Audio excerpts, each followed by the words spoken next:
So,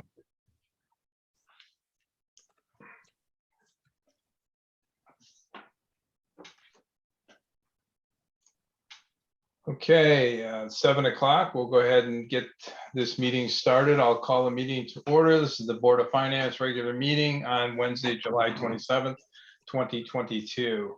So welcome, everybody. It's good to be back. We'll start with the Pledge of Allegiance. I pledge allegiance to the flag of the United States of America and to the republic for which it stands, one nation, under God, indivisible, liberty and justice for all. Okay. Thank you. We'll roll on to agenda item number 2, which is public speak. Eric, do you want to go around and see if we have any public that would like to speak? I do not believe we have any members of the public here. I think phone number 5579 is Marina. And Nick Levine is recording this for CBC. So there is no public present. Okay, very good. Let's go ahead and continue. Item 3 is additions or deletions of agenda items. Does anybody want to have any suggested additions or deletions to the agenda items? I do. Joanne? Yeah, since it's July, are we going to be voting on like chairperson, vice chairperson on a regular yearly? I just wanted to, can we add that to the agenda? I don't know if that's something we do, but. It's not something we have done, but I'm certainly open to that. I don't think it's a bad idea if we want to go ahead and do that. So do you want to make a motion to amend the agenda item? I would suggest it probably go under 10 G, which would be new business. 10G. Sure. I'll make the motion to do our yearly vote on chairperson and vice chairperson. Like, yeah, so it'd be for the board to consider that as part of our procedures, because we really don't have, I think, any kind of set procedure for that. Okay. Second it for discussion. Okay, Kurt seconds it. Any discussion?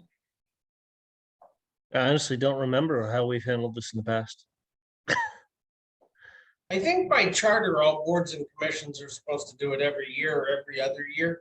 But I would have to review the charter to give you an exact. The fire commission does it yearly, every July. We do our chairman and treasurer. I think the Board of Ed does it every year too. I think I've been at their meetings where they've done it every year.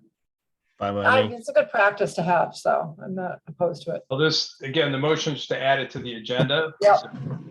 Oh, okay. Well, that's just. Seems like an appropriate thing to add to the agenda. Does anybody disagree? No? Okay, I guess I'll call for a vote if there's no more discussion. All those in favor of adding the agenda item 10G, discussion of process for voting on chair and vice chair for the Board of Finance. All those in favor say aye. Aye. Opposed? Any abstentions? Okay, hearing none. Okay, we'll go ahead and add that to the agenda item. Thank you, Joanne. Sure. Any other additions or deletions? Diane? I want to make a motion for a deletion to delete the finance department report. I don't know if anybody's had a chance to look at it, but the report is really inaccurate, and I don't think it's even worth us having it on the agenda until we get it all corrected and everything and do it at the next meeting. So you're talking about agenda item 6 in its entirety? Yes. Okay. Anybody want to second that? Isn't Marina leaving also? And Yes. When did she leave, Eric, you know? August 5th. Okay, so maybe that would help if we could. Does anybody want to second the motion to delete agenda item 6, Finance Department report from the? I'll second it. Okay, Kurt seconds. Any discussion? I personally haven't had time to review it. I did skim over it, but not to any significant degree.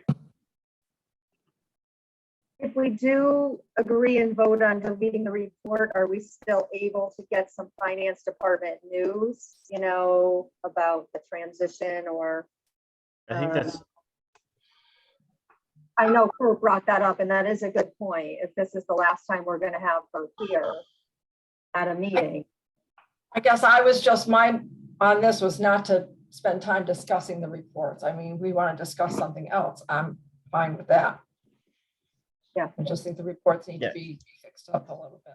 All for serving the meeting, so if we can do it that way.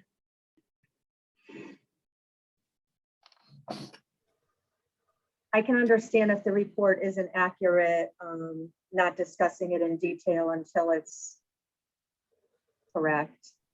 But that's good that we can still talk about the finance department in general. well, maybe, I think we always have board open discussion, and I think we have the discussion of the new treasurer on there, right? So that kind of can fit in. Yeah. That's my gut. Yeah, I mean, I trust that Diane's been through this, and I too haven't gone through it in detail. So if you're telling me that we're looking at reports that really aren't accurate, then what is the point? My personal feeling, I'll be honest, is that we should probably leave the agenda item on there for the finance department, even if we don't discuss this particular report. But I think just getting a status update early in this meeting is probably appropriate, just because it doesn't really fit under the treasurer. That's specifically about the treasurer position. We could do board open discussion too. I'm okay with that, or it could just be part of Eric's review. Right. But we could just call that part of the town administrator's report. I guess we could cover that stuff. So I guess we could do it that way. Can I interrupt for a second? Yeah, go ahead. So I put in a ticket with Edmunds today, so the report is not showing the transfers that I did that you guys approved at the last board meeting. So that's why it's showing that it's off. It's almost like it's missing a column for transfers, even though when I run the report, I put one of the columns to put transfers in. It's not pulling it correctly. So I put in a ticket with Edmunds today. So I'm hoping tomorrow, it's kind of late in the day. I did it today. Hopefully tomorrow they can connect with me and kind of, I don't know if maybe I did something wrong with the transfers or if there's a way to rerun it showing those transfers in that report. Yeah, we both screwed around with it for a couple hours today, trying to figure out how to produce a report that accurately showed, because the transfers are in and have been made. But no matter whether we put adopted budget, original budget, or modified budget, it comes up with the same number. And it's definitely pretty screwy. And we're not capable of solving it, I think, without Edmunds. There's something in the process that's wrong. To get back to our motion, I guess I'll revise my comments and say I'm okay removing that finance department report, since it clearly now we have, validation from Marina and Eric both that this is not accurate, and we could just talk about the summary from the budget, from the finance department under the town administrator section. Would that work for everybody? Anybody object to that? Sure. Works. It's fine.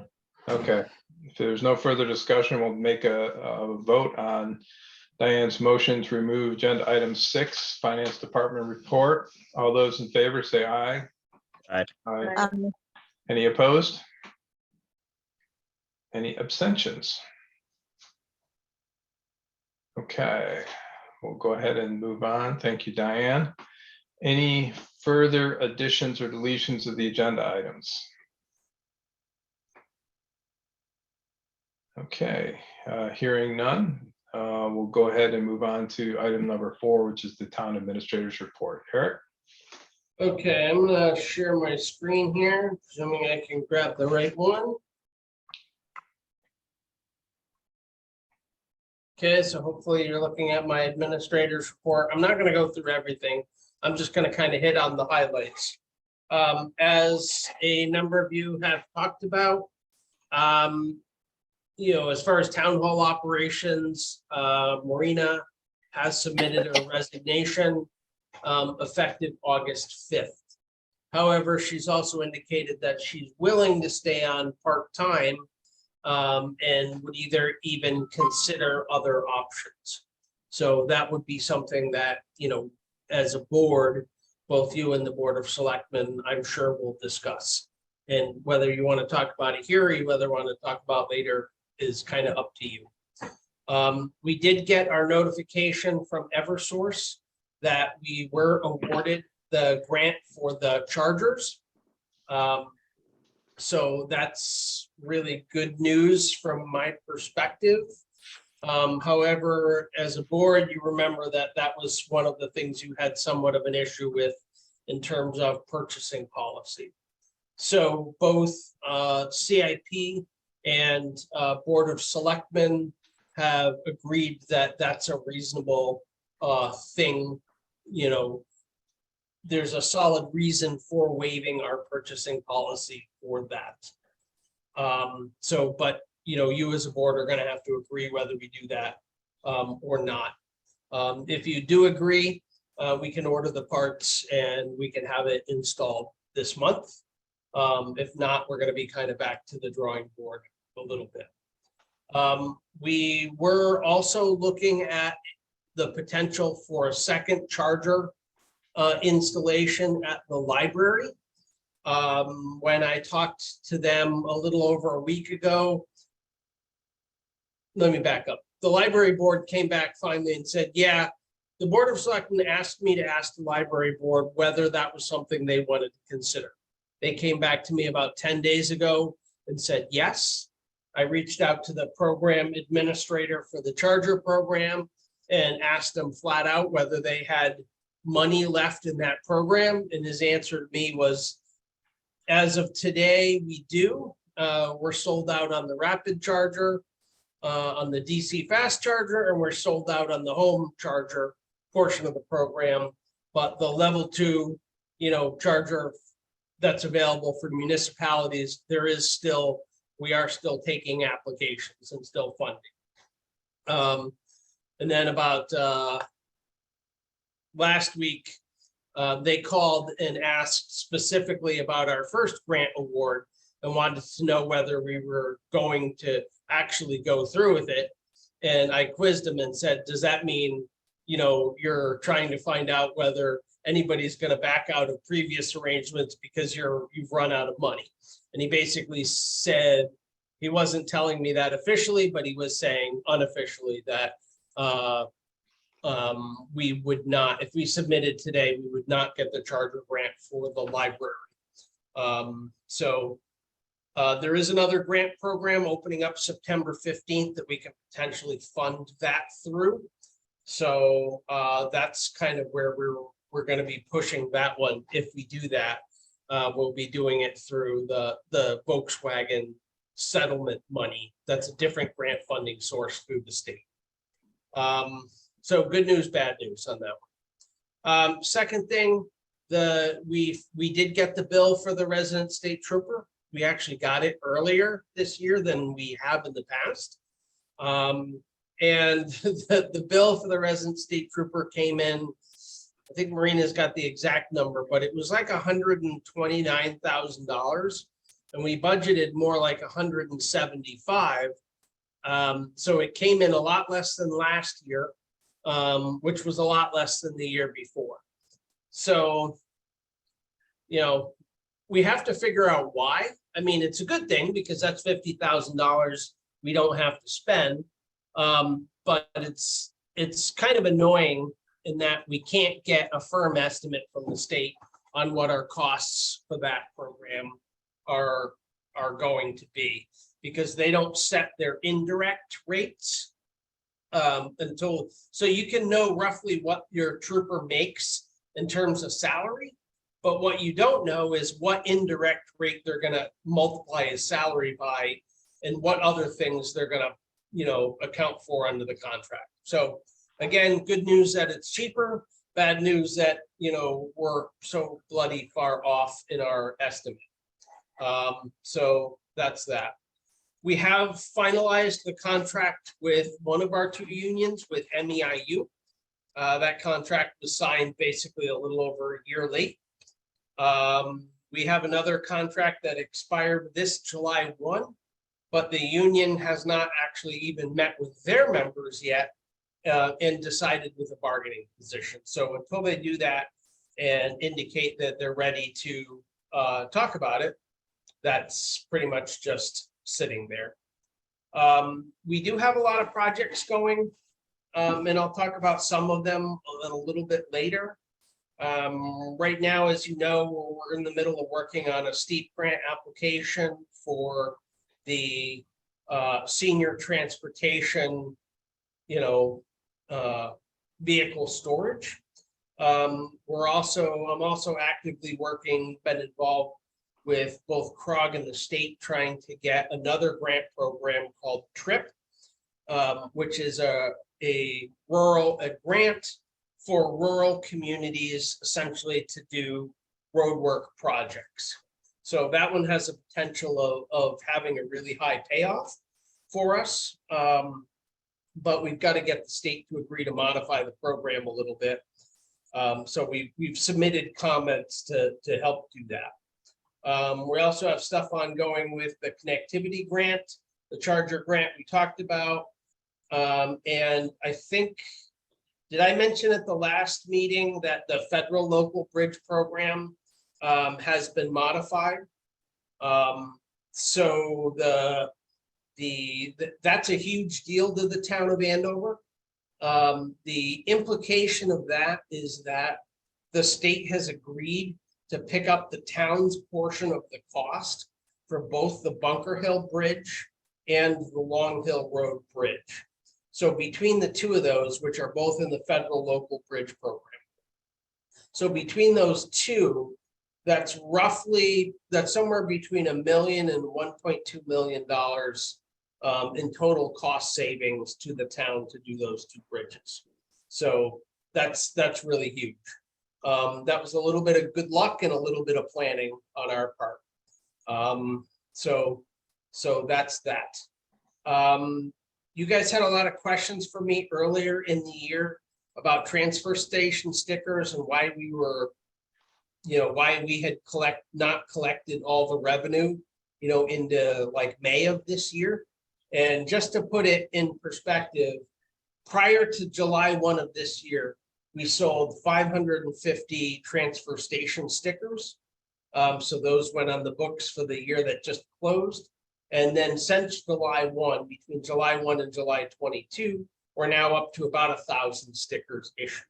So that's one of those things. The reason why we get so much money in very late in the year is because people who aren't procrastinators get it in the previous fiscal year.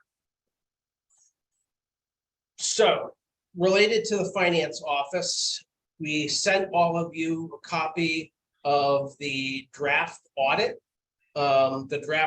recommendations. And then I sent to the commission today the letter from the auditor, basically the explanation letter. And we have audit on the agenda, so I don't necessarily want to touch it here, but I'm just saying you got those documents. I do have some questions, but if we're going to discuss it later, I can hold them till then. Sure. Yeah, that's the next item on the agenda is audit status. So I would say we handle that there. The only thing I would like to say is that, from reading the audit findings, one of the things that I would like to do, which I've already talked to our IT, is to establish a separate grants shared folder. Right now I store the grant information I have in a shared folder that's really only accessible to myself and my admin. And then the town clerk is storing some of the stuff for grants separately. And then the finance department has information related to grants. And we really need to get all of that in one central location that's accessible to all of us. So I pushed that as one of the things I want IT to work on in the next, week or two, is establish, a common shared file that we can put all that in. And then, as Diane mentioned, the other thing we do is we need some kind of master tracking list for all the grants we have going.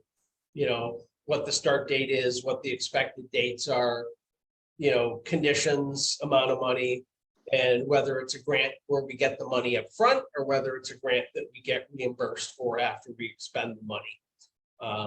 You know, because that's, you know, we don't have a grant administrator, so so maintenance of that is shared between a number of us, and we need to kind of tighten up the way we're dealing with that.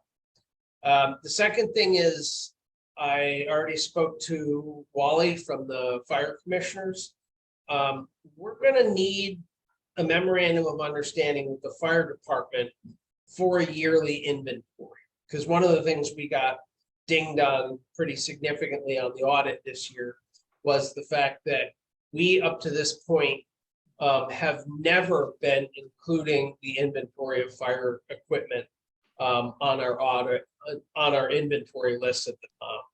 And, you know, that's you know, of course, the auditor's been doing this, you know, now for 5 years for the town, and he's just now deciding, you know,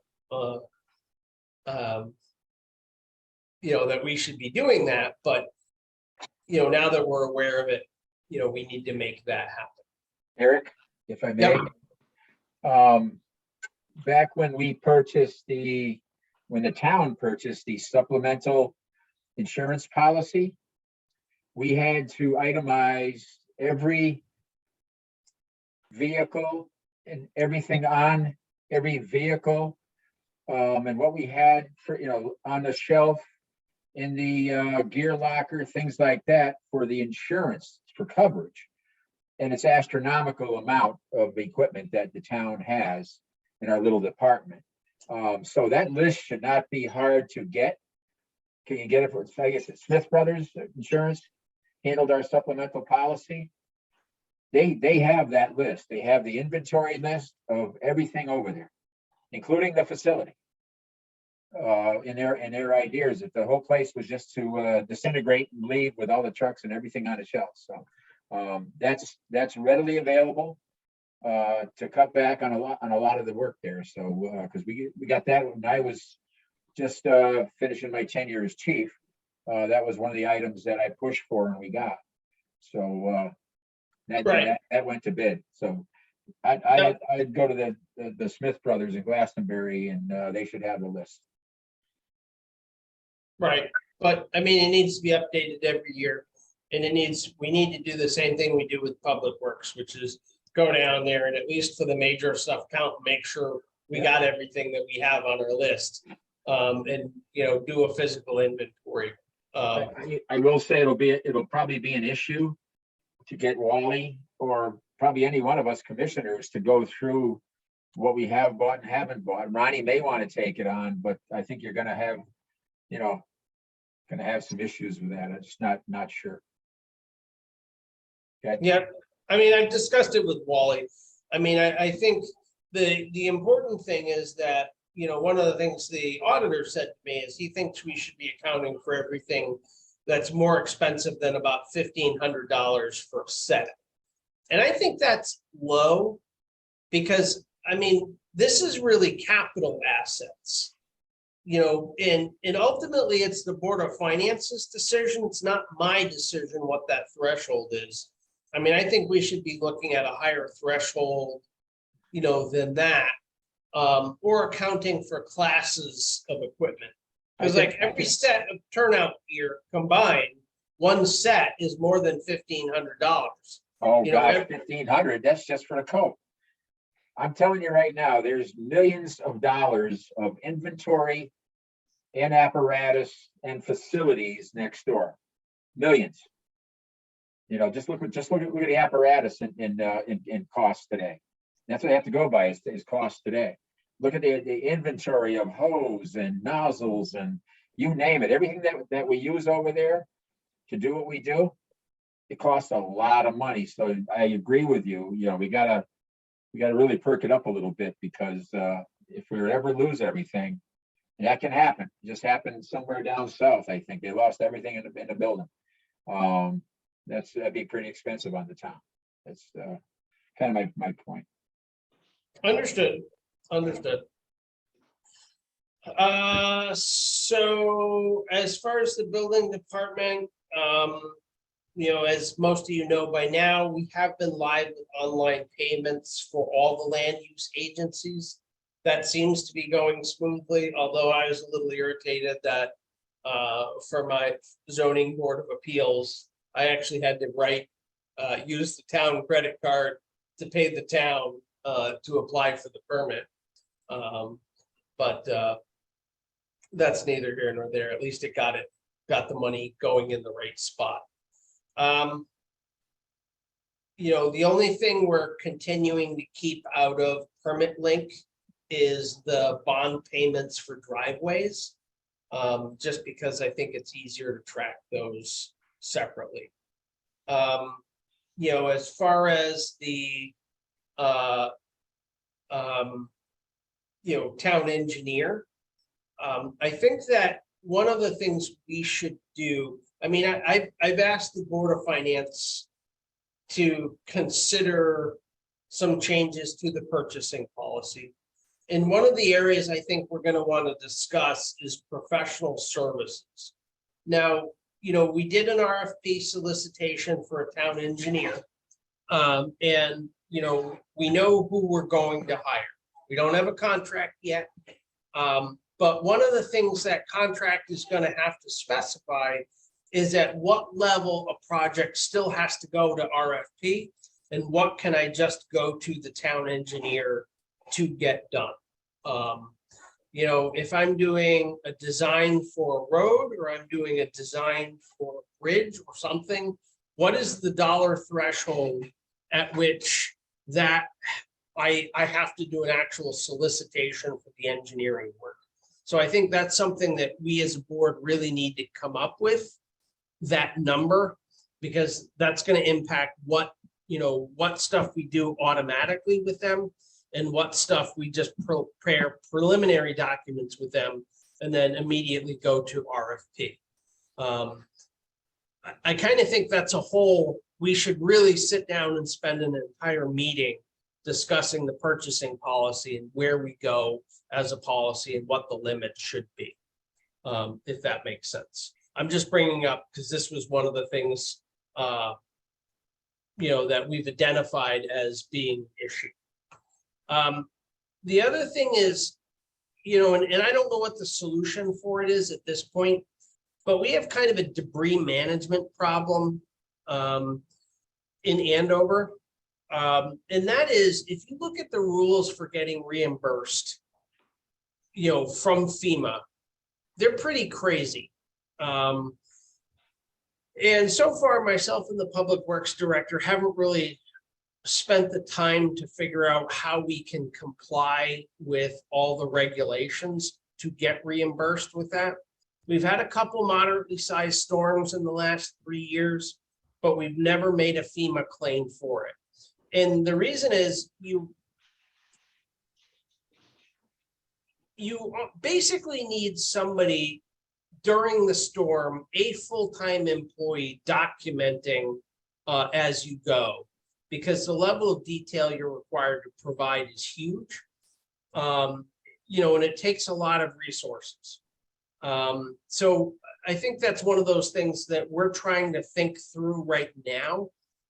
Because if we ever did get a really bad storm, we'd have to be able to claim for FEMA.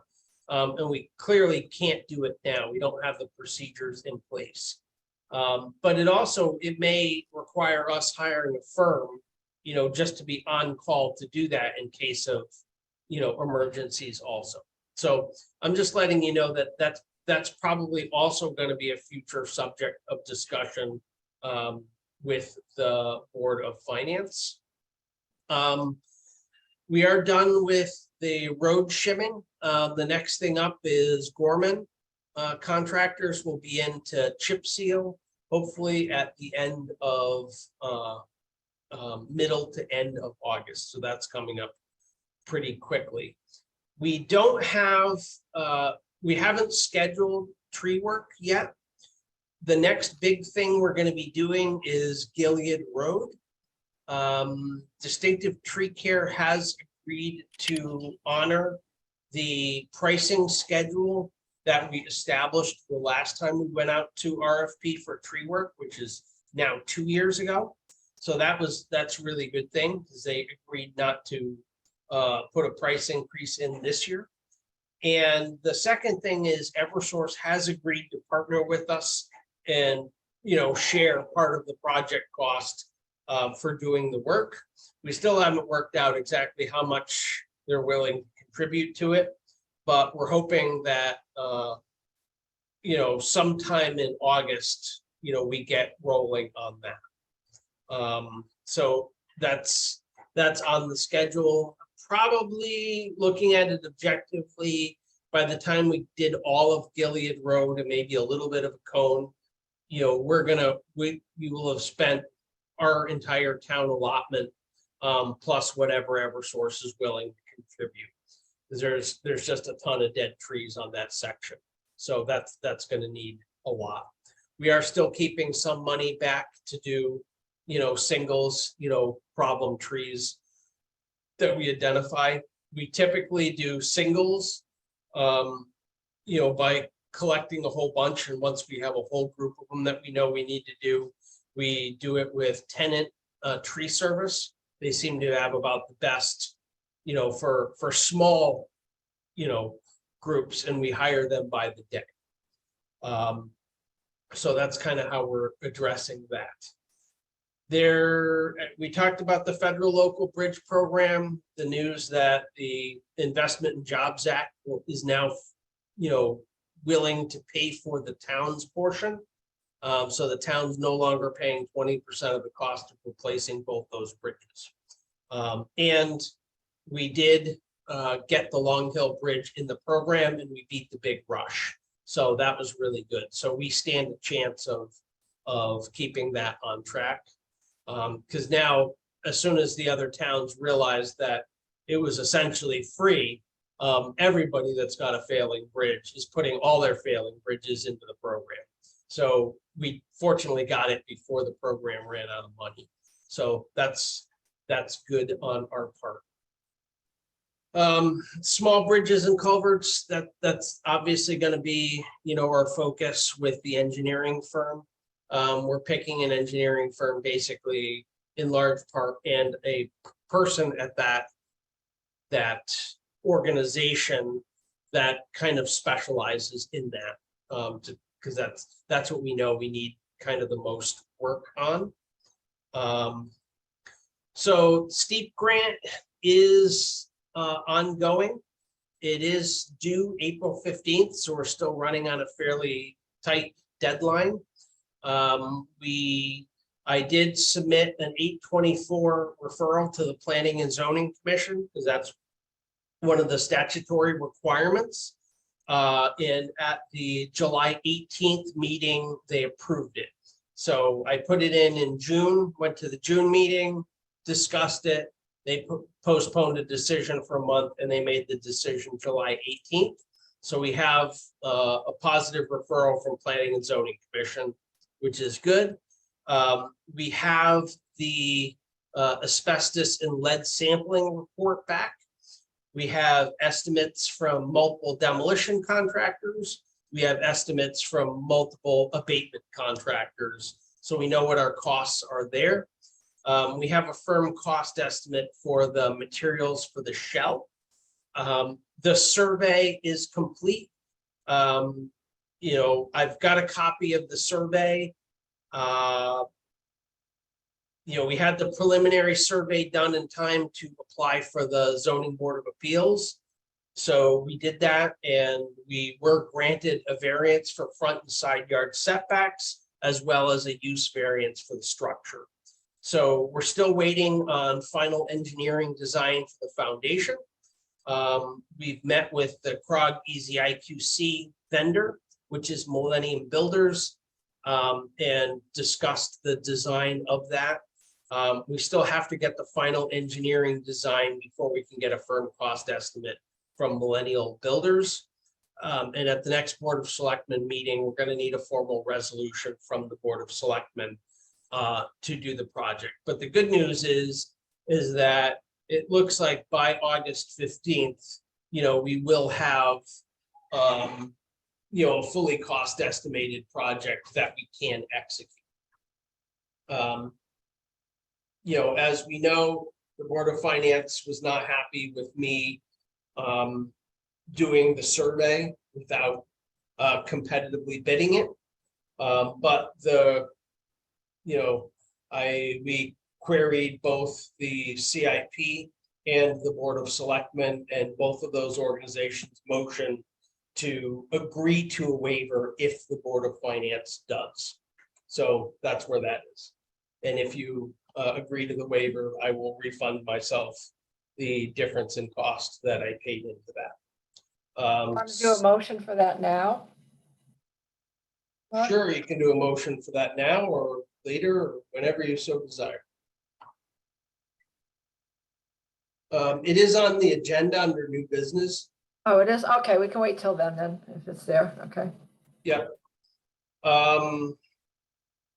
Like I said, we're still working away on the connectivity grant. It's kind of slowed down a little bit.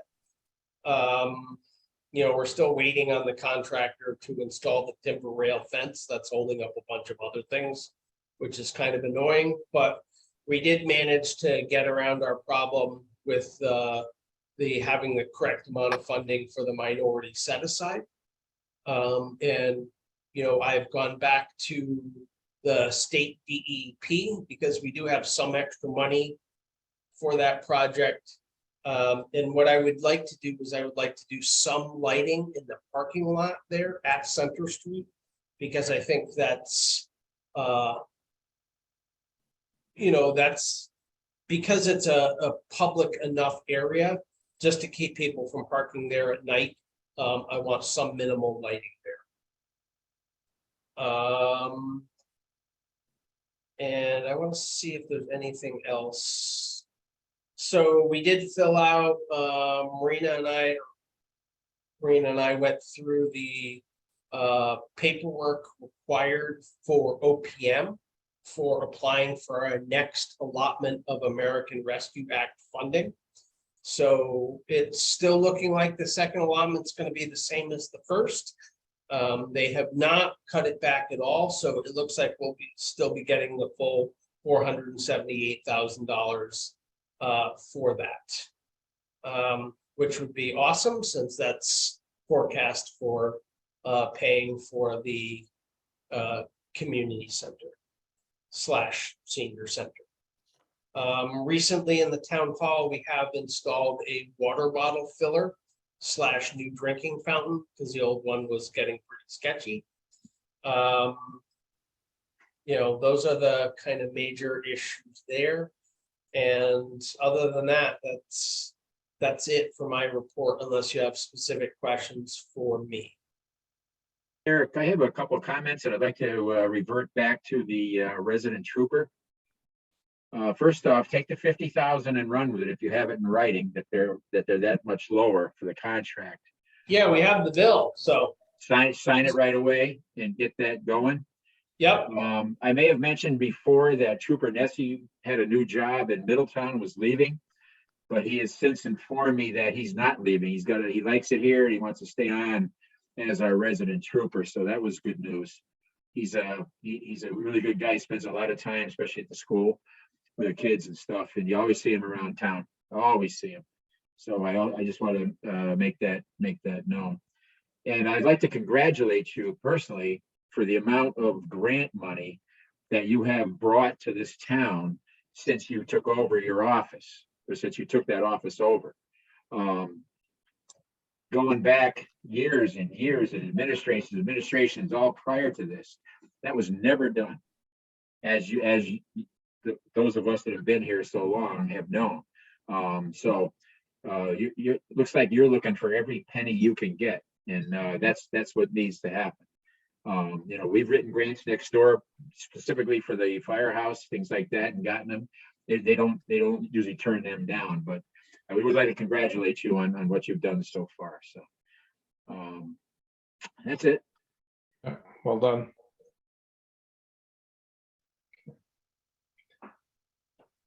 Any other comments or questions for Eric?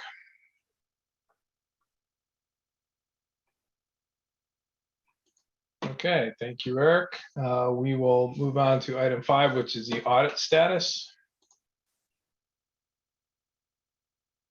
Okay, so most of you should have gotten a whole series of documentation for the audit. The bottom line is what I would like to, let me share the screen again and hopefully I get the right one.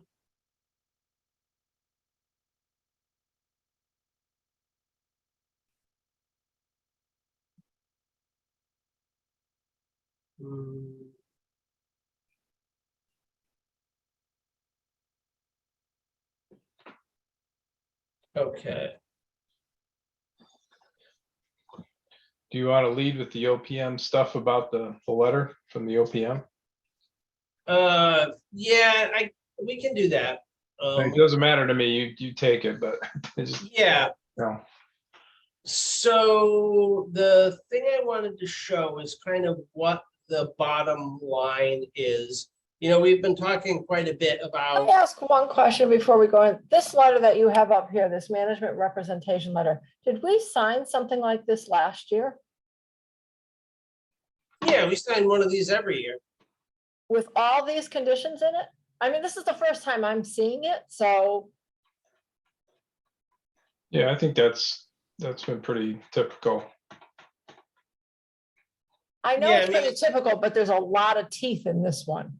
And that's what I'm a little concerned about, because I read through it and I couldn't honestly say that all those things have been done. I don't know. So that's my question. So I'm just trying to, I understand the process. I understand we may have signed one last year, but this one, and I don't know, I don't remember seeing one last year. So that's why I'm asking. I just remember seeing the completed audit. So I don't remember this step at all. right, I mean, So that's why I'm trying to ask for clarification. Is this, did we do this last year? yeah, I'm pretty sure we got one of these last year. I think this is part of the normal audit process. This is what we're certifying we're doing, and they're certifying kind of they're doing for the audit. The things I wanted to bring to your attention was, the bottom line is under 9 III. It was a statement that there's a difference, between the cash in the bank account and the cash, in the audited result of $85,000. So there is a fairly significant, now their threshold for whether that's significant or not is $100,000. And there's no, they're not expecting it to match perfectly anyway. But the good news is it's under $100,000, but there is a significant difference between those two that they're going to have to adjust, for the year. So that's what I got out of that. What about item I and item 2? I mean, I was aware that we had cash differences in, but I didn't know anything about these other 2 items that they're quoting in here. So I think the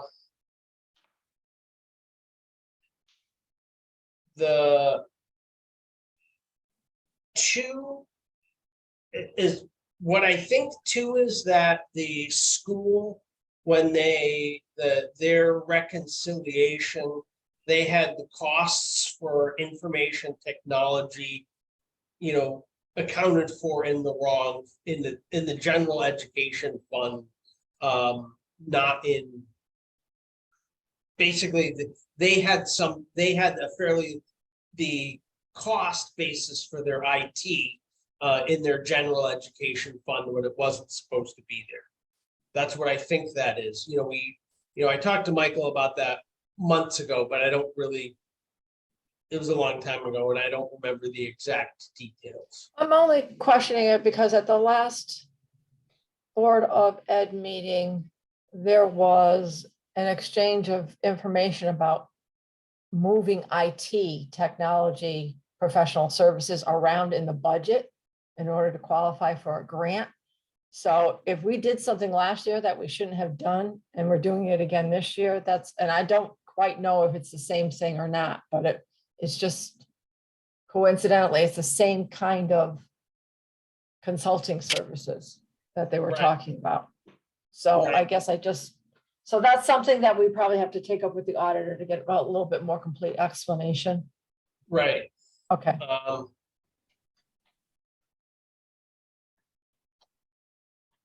And item I, honestly, I don't know what that is.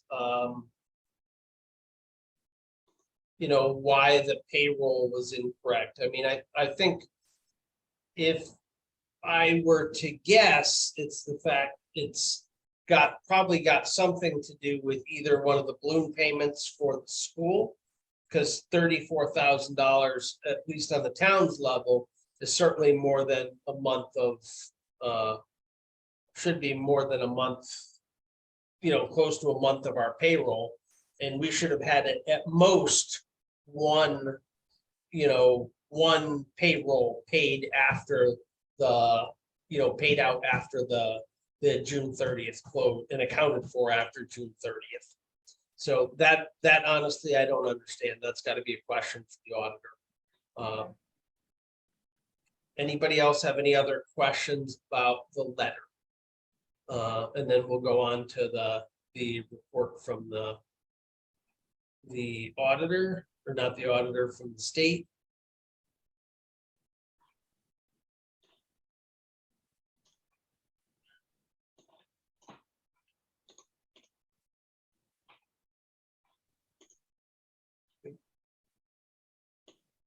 Forgot where I put it in the packet. Okay, so we did get a nastygram from from Office of Policy Management, OPM, because we did not submit one prior to June 30th. I think the more important thing is that we know this year has been screwed up. But to me, what's interesting is that, between now and before I got here, we have basically never gotten an audit out anywhere close to on time. We haven't met the deadline realistically, in the last 5 years. So something systemically has to change, in that process, because, if you look at it in 2018, we submitted it, 2 days before we would have had triggered and got the nasty letter. 2019, the submission date was 5/7, and in 2020, the submission date was 6/22. So we're actually not that much later this year than we have been the last 4 years, but it's definitely unacceptable. That's what I got out of it. Eric, can I just add something there? It's actually been 10 years since we've had an audit in on time. And part of it when I was on the Board of Finance, we were told flat out that because we're a small town, we're at the end of the line. So if the company that we hire has a bigger town, they try to knock out all the big stuff first. And they had promised us they would try to get to us in January, and that they would file extensions as needed. But unfortunately, because, we're paying $30,000 and somebody else is paying $300,000, we're at the end of the line. There's certainly things we need to do in-house to make that better. But I don't know that we'll ever get to, I think the best we can probably hope for is to get it submitted in February, So just historical knowledge. Yeah. And we are by far not the only town getting this letter this year. There's a lot of them apparently. Yeah. But he said we were in good company when I talked to him. He had close to 80 towns that he knew of that were filing for late, in April, still looking for extensions. So right, And how many have gone past July 1st? We don't know. that I I don't know. don't know. I think the problem is we've tipped over into July. Very well could be. Either way, I think Eric is right. There's probably some things that we can do differently to make sure that this doesn't happen. And we really all thought, I think, hoped that this would be the year this didn't happen, but clearly it's actually gotten worse. So it's Right. probably a separate discussion, but this is the problem, right? Yep, no question. So that's that. Now, in terms of the audit itself, what questions did you have, or what did you want to discuss? I have one question. So we have a draft report. When does that report get finalized? When we tell them it's acceptable to us. Oh, that's usually not how it works. We put those management responses that are in that report are our management responses. Well, that's what they propose us using as management responses. We're not obligated to use those. We can change those if we so desire. It is what it is. I mean. So they're waiting for us to look at this, digest it, and then say yes. Yeah, and either you could, on the one hand, say we want to have a special meeting, and we want to have Michael, come back in and talk to us before we do it. Or you could say, this is acceptable to us. We understand we have some fundamental issues. And then, accept the audit, and then we have to write a corrective action plan for how we want to actually address this and, account for the findings that they found that were in the document.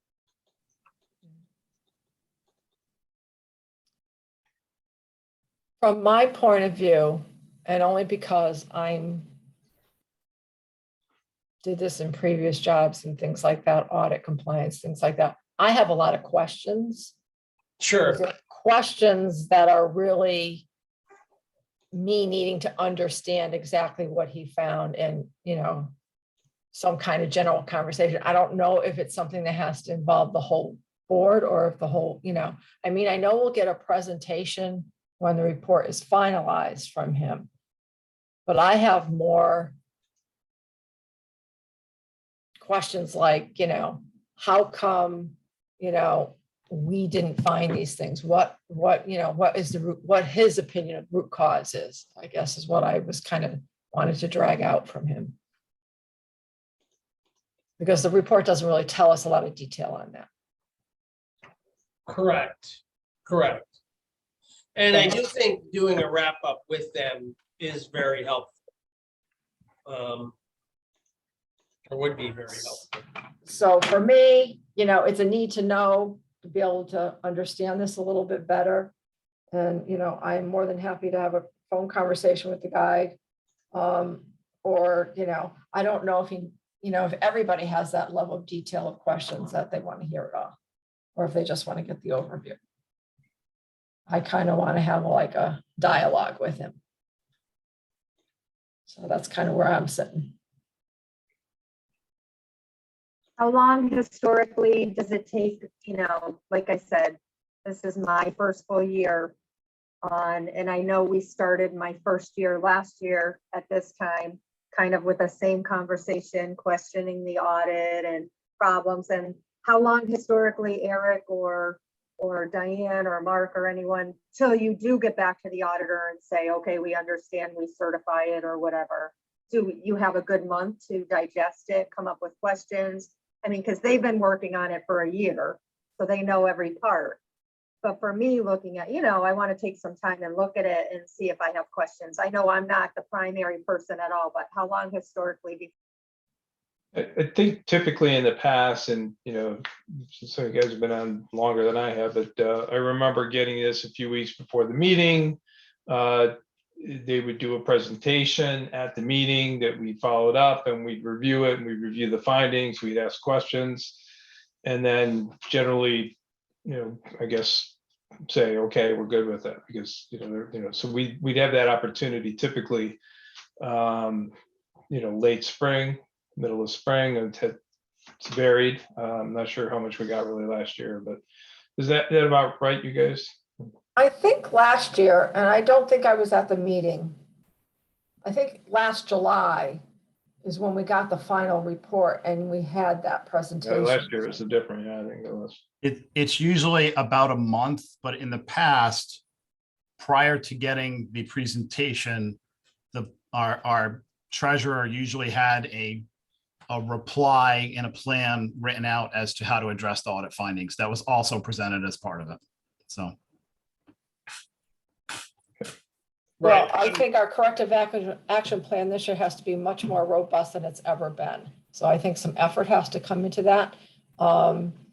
Is he looking for a corrective action plan prior to issuing the final report?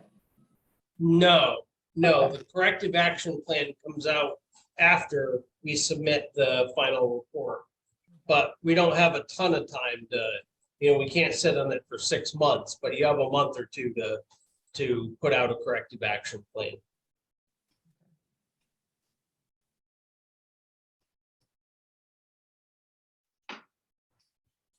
I can say it would be, the only thing I want to add, and full transparency, I would hope that, whoever comes into the finance office and, whoever's going to run the show is a lot more proactive with bringing us the material instead of us always trying to pull it. Diane asks questions all the time. I look at things and it's really hard to understand.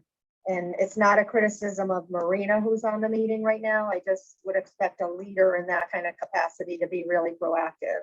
And I hope that's what we get. And, that Eric doesn't always have to try to be interpreting it for us when we're in these meetings. So I think he has a lot more on his plate to handle. Well, and if we have a set of cleaner books, going into the end of the year, we're generally gonna, going into the audit, I should say, we'll be more successful coming out of it, I would think. And that's been a problem. Obviously, we had the financial system changeovers. We had some issues trying to get the school and town financial department grouped and then ungrouped. So, there are a lot of things playing into that. Again, not an excuse. It's just, I think, the reality of the situation. So I would hope that we're beyond that and we can knock this out and figure it out. But We got a lot of work to do. yeah, I think we can do it, and we just have a lot of work to do. Sure. I guess I would ask this question of the board. Is there anything in here that would make you concerned about, I guess, giving Eric our blessing to move forward and signing this or moving, this report? And typically at this stage, it's not likely to change. It is, as Diane says, it probably kind of is what it is unless we see something that we just don't agree with. And I don't think most of us have that level of information to be able to tell that. But I do think a follow-up and a wrap-up would be very helpful for all of us. Even if it's just a summary level and we could, as Diane said, we can go into individual stuff detail later. I think the report is what it is, and it's an accurate portrayal of what he found. I think that is, I'm just looking for a deeper delve into understanding the hows and whys, but that has nothing to do with accepting this report and going forward. The only other question I have is this management representation letter is basically saying that we've made all these correcting entries and everything, and I don't know if that's been done or not. So.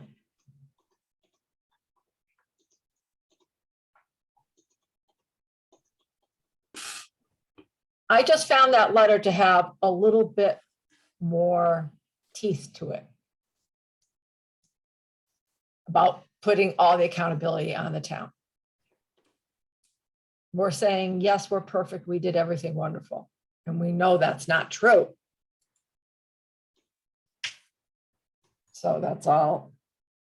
That's all I'm asking. So, I mean, the report is what it is. So I'm okay with the report. I don't know how anybody else feels about the report. Are we under a timeline to get this thing signed and back?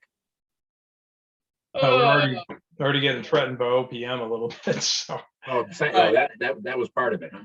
yeah. Right, so we're definitely, we're under the gun to get this done.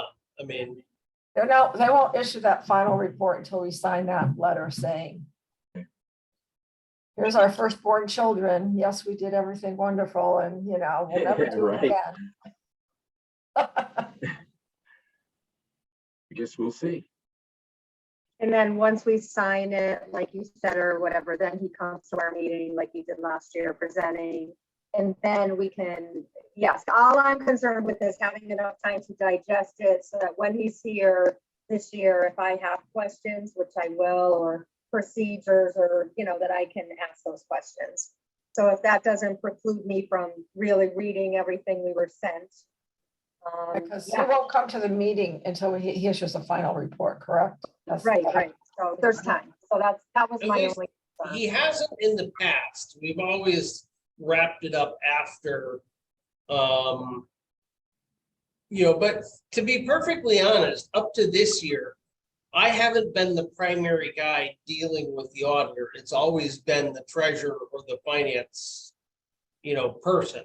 I mean, this year is a little unique in that, you know, I've ended up with a lot more interaction with Michael than I normally do. I mean, usually that's not handled by me. So I'm learning a lot of this too, to be perfectly honest. Last year, the report was much simpler. We only had one finding. So this year it's a little different. So.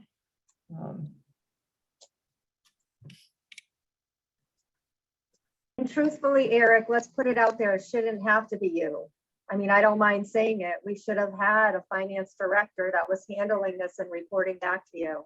So that's why we're in this mess. I mean, it's great that we're learning. I want to learn too. I always like to learn, but it's just a sad situation that we had to be in it again.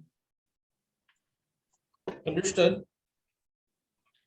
I'll just kind of say, I'm okay with accepting the report as it is and then getting him to come to our next meeting, you know, with a final report to go over it. But I don't know how anybody else feels about if they want to talk to him before the report is finalized. So. Can I ask who actually, does that have to be actually signed? Management Yeah. representation letter? So the signature block is town administrator, superintendent of schools, town treasurer, school business manager, which is what we've always done in the past. Now, this year it's a little questionable because we don't necessarily have, I mean, we can move the titles around. But, you know, those are the normal signature blocks. I just wanted to make sure, So we Mike, signed one of those last year. I'm pretty sure. I mean, I'd have to look back through my audit file for last year to be sure, but you know, this doesn't look unfamiliar to me at all. I was expecting to get this, which means I've definitely seen this before. Can we make changes to it after it's signed? Not after it's, signed is a document, right? So you could put an addendum or correction we can- together, probably. We can, okay, as an addendum, I would think so. I mean, it's just a letter to the auditor, and right? I don't know if it carries any weight, but it's, Right. would certainly be a document you could create and file. I mean, nothing's going to change. I mean, the report is pretty much the report. The only thing that possibly could change is if we found something after the fact. You know what I mean? Correct. Stumbled across something. But But Yeah. we're repping and warranting that there is nothing. we're also stating that that's as of this date, you know? So, I mean, if you find some, I mean, like, I'm pretty sure I signed this letter this year or last year, yet we restated our inventory for last year based on the fact that, you know, we weren't in previous years, we haven't been accounting for the fire department equipment. So our, you know, capital inventory list, you know, is different, and I'm pretty sure he corrected last year's to account for that also. So, yeah, I signed that letter last year, but there was definitely, you know, we later discovered something was incorrect, right? I mean, it wouldn't surprise me if next year we found something, you know, about this year's audit, you know, that some expense we're claiming in 2021 that really should have been categorized to 2020, you know, in the follow-on audit, and then that gets reclassified and it affects the previous statements. So, I mean, I think the likelihood of there being zero changes is probably not, you know, not super great. Well, bottom line is we need to get an audit report completed and submitted. I mean, And I think most of us are in agreement. This is not likely to change, right? So. Does anybody want to make a motion to just put the Board of Finance agrees with moving forward with the draft agenda once the action items are completed? I'll so, make the motion. okay. Okay, Louise, so you're going to motion that the Board of Finance recommend that the town move forward with approving the draft audit once the action items are sufficiently completed, I guess would be a way to put it. That's what I would say. Okay. Do we have a second? I'll second that. Okay, Rob seconds. Any further discussion? The only thing I want to add is when we do the corrective action plan, I think the Board of Finance should review that. So I know it's not part of the report, but I don't want a corrective action plan going out without our eyes getting on it. Well, and I think it needs to be more than a plan, you know, just a document, right? It needs to be something that we need to implement, right? So, Right, yeah, right. so I think we Yeah. need to be part of that process for sure. Sure. Sure. And I think there's a couple things there I want to tackle. I want to tackle the stuff regarding the physical inventory, because I think that's firmly in my wheelhouse to develop the plan for addressing that. You know, a lot of the other stuff is really not necessarily in my wheelhouse. That's more in the finance department's wheelhouse.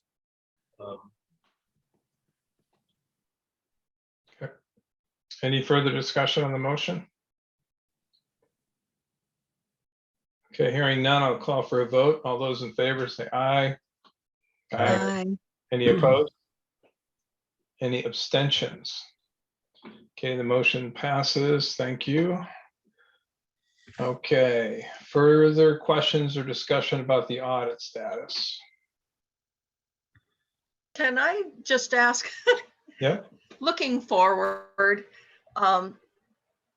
when are we going to start the audit that ended June 30th? And who's going to, are we going to have the same auditor?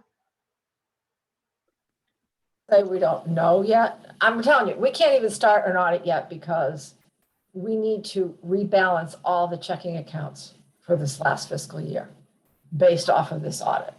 So we got a lot of work to do. So do we have an auditor lined up for the fiscal year we just finished, or is it the same gentleman firm? well, I don't think we have made that decision, but typically okay. that, you know, we made that through the year. Come to that agreement and sign that. it's, you know, it's an advantage to us to get the same auditor because he knows how bad the audit was this year. So he should be able to be This is the same auditor that's done the town for years too. And Right. if I remember correctly, a lot of the concern was there just aren't that many auditing firms that are interested in doing small towns. No, I- there's, everybody's struggling with that.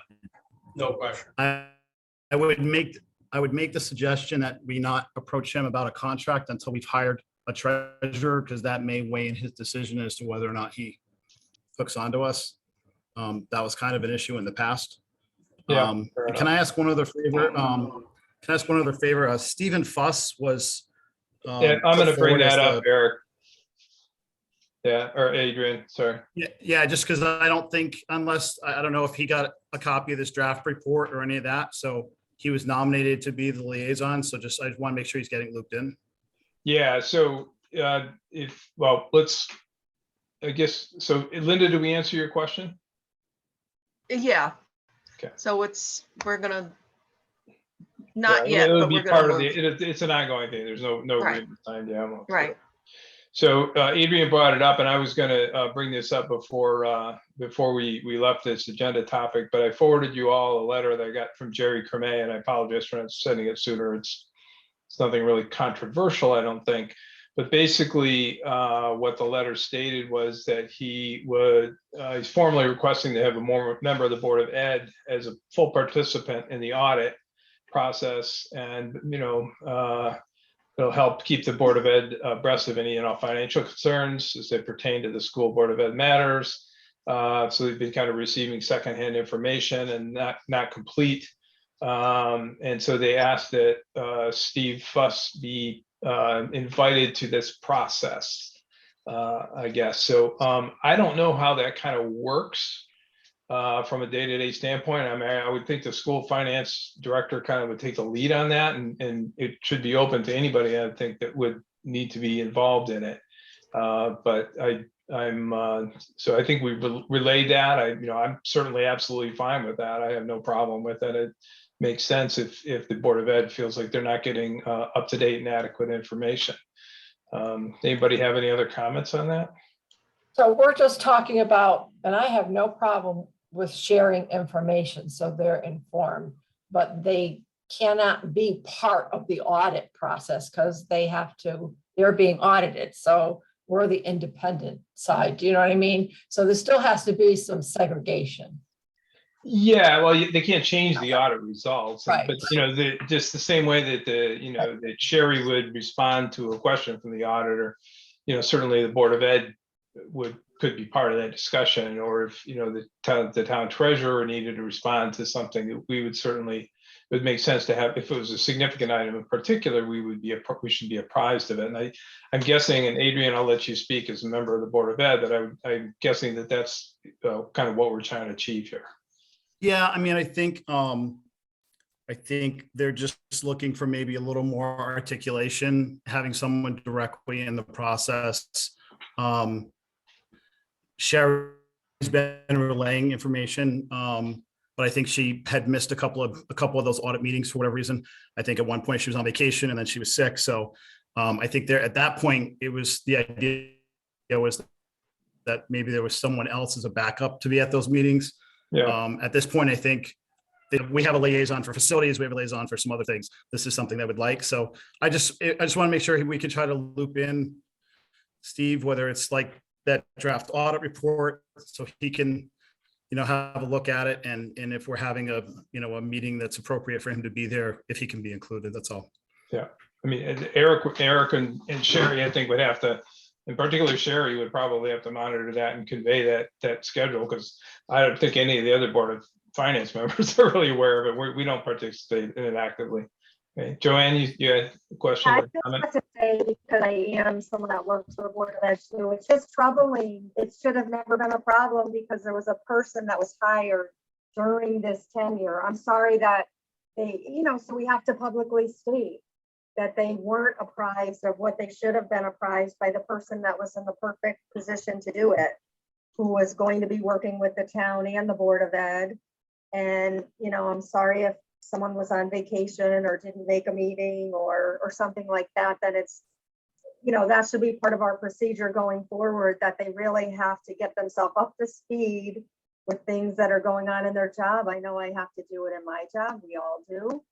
So Yeah, I would like to publicly state that let's do that. Let's make sure that the person that had the sole responsibility of informing the town side and the Board of Ed side, although we have broken it apart, or the town has broken it apart.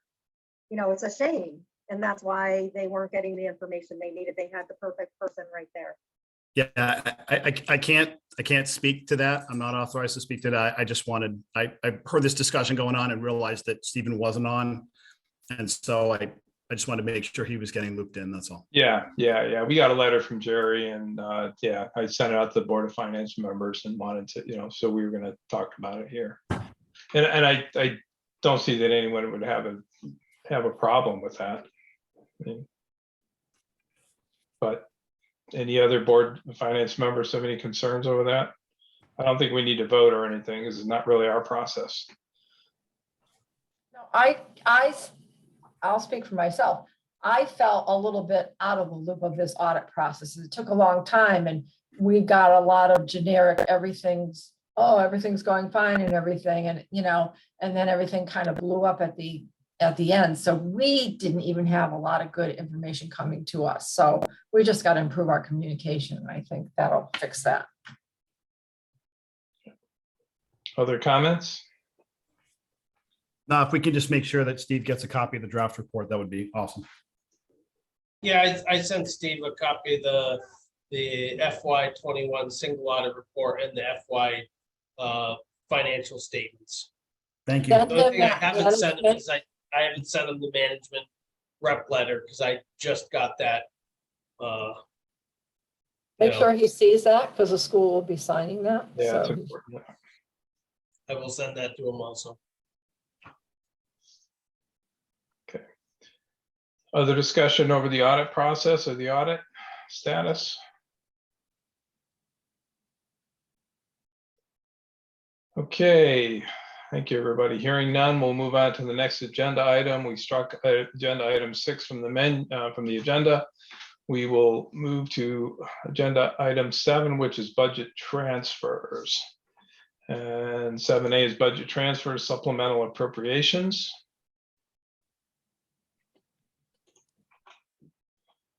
So there aren't going to Maria, be any supplemental appropriations. There will be transfers. There was in the packet and you received separately a list of the transfers. I can probably try to bring those up here. I can share it too, Eric, if you want. Well, I'll share it. Okay. Sure. Oops, sorry. Okay, so are you seeing something that says budget transfers? Yep. Okay, so that is the list of budget transfers that we are anticipating at this point.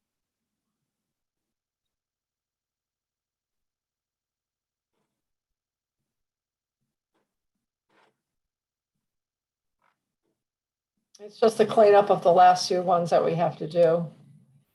Correct.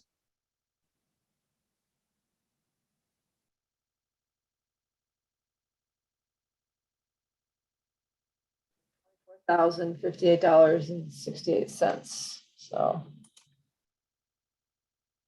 Yeah, it's not a ton of money. You know, we've done most of the stuff already. You know, Yeah, the big one's the retirement benefits. That just is some. shit. correct. Yeah. Yep. And that's really just, yes.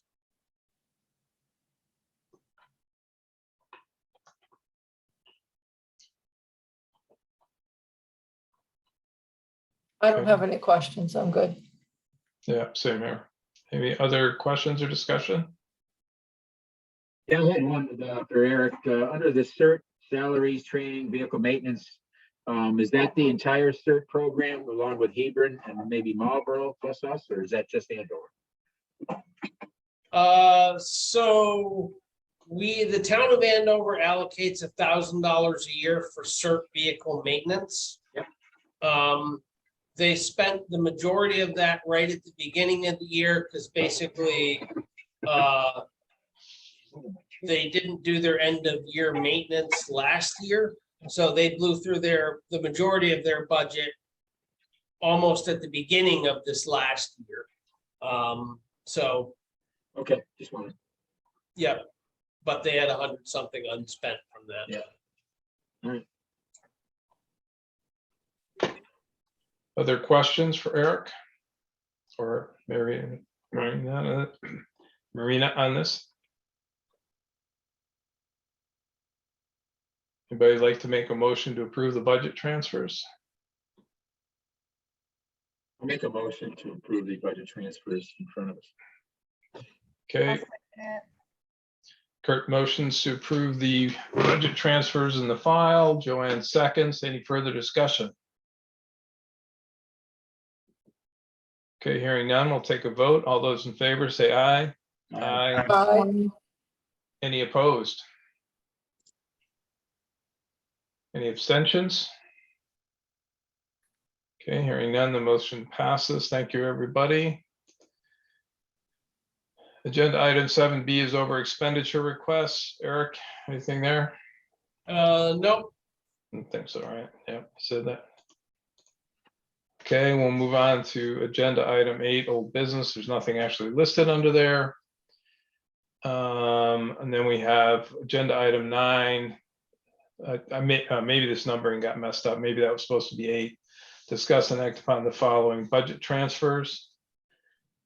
Items that will not be reconciled prior to the meeting. Do we Yeah, have- so we had that held over from the previous because we thought we weren't going to.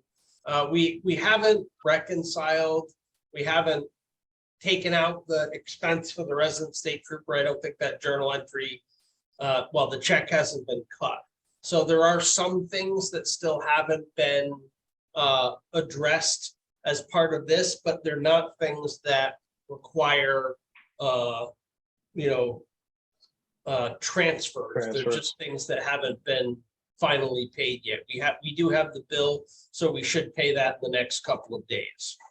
And as far as I know, after that, we don't have, we're probably, and Marina, you can correct me, we're probably waiting on one final Amazon bill, I would think, and probably one final credit card payment to pay off that month that we may not have yet.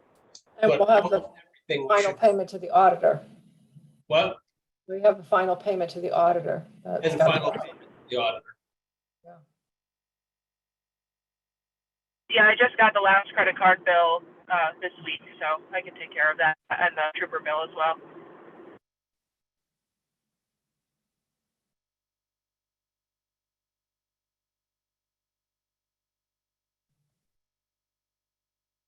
You're on mute, Mark. Sorry about that. Any further questions? Doesn't sound like there's anything really material to the folks there. Are we gonna have the final payment from the school before the end of the month?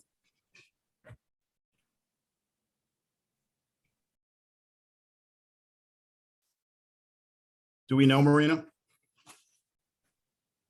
Sherry and I were working on that last night, and I asked Eric if I could take a day next week with her to just get that all settled so she can, I think we're about 2/3 of the way there.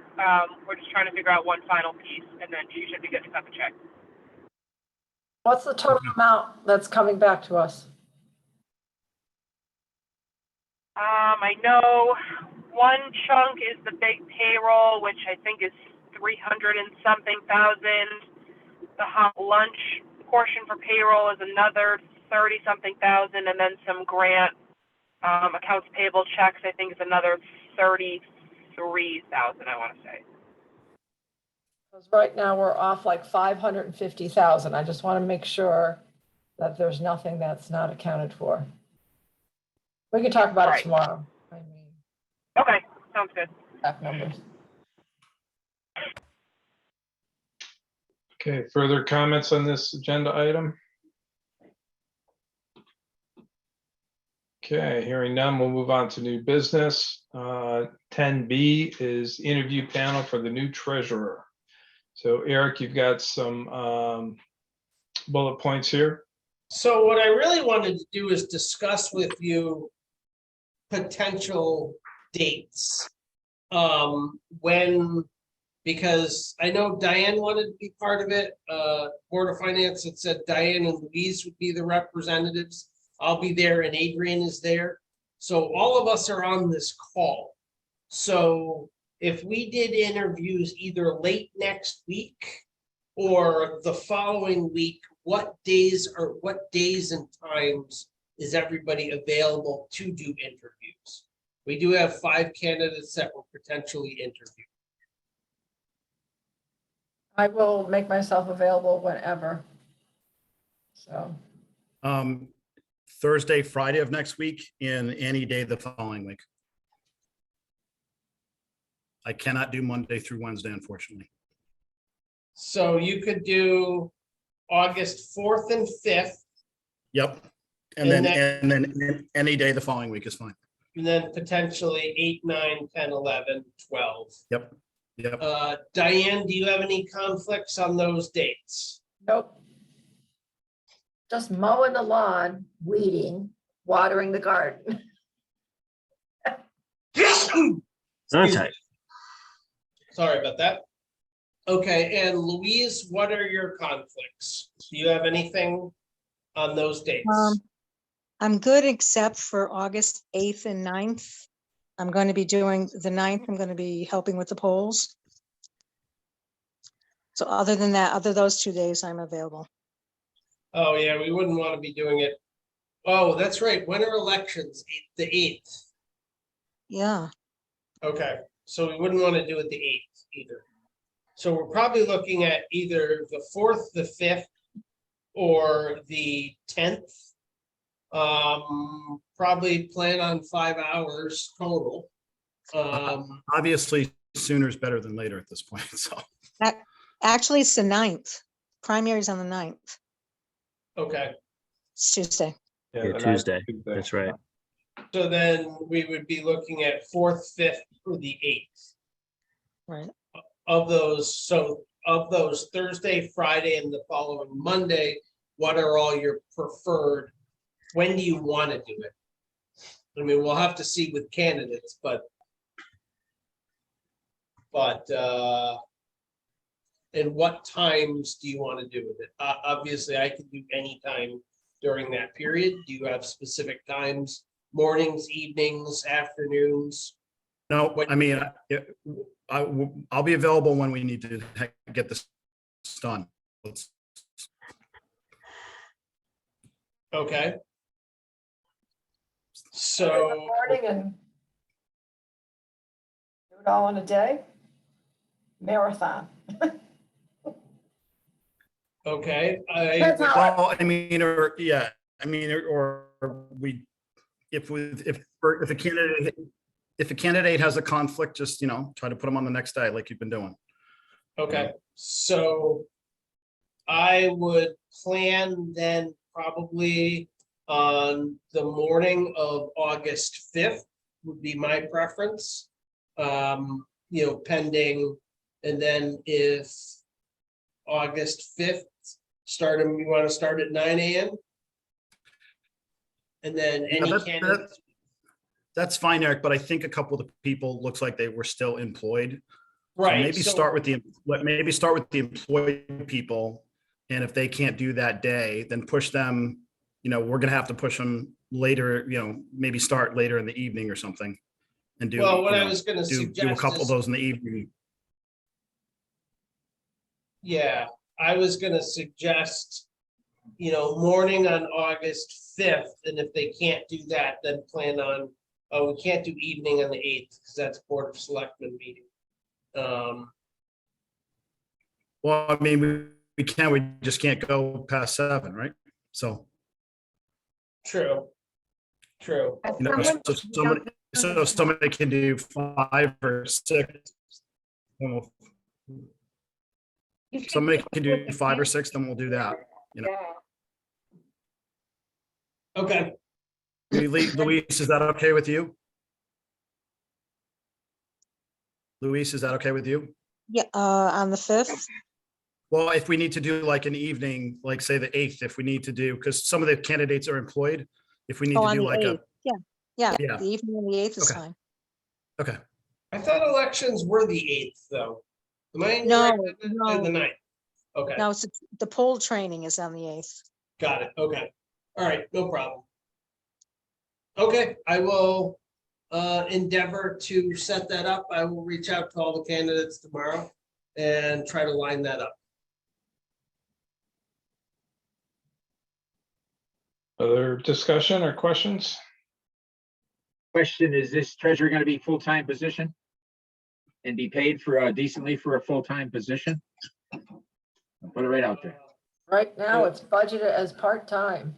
It's budgeted as part-time. I mean, what we budgeted for is essentially a full-time assistant finance officer and a part-time treasurer. Okay, just wondering. How are we going to handle the questions? Is there going to be a set of questions provided, or are we going to need to kind of put our heads together and get some questions ahead of time, separately Well- or together? So I can certainly provide the last set of question lists we asked for the interviews the last time. But they're just what we used the last time. So, whoever's on the interviewing panel, we would circulate those questions immediately, probably tomorrow. And I would ask for you to send comments or changes on those questions so that we Perfect. have a set of questions that were all agreed to beforehand. That'd be great.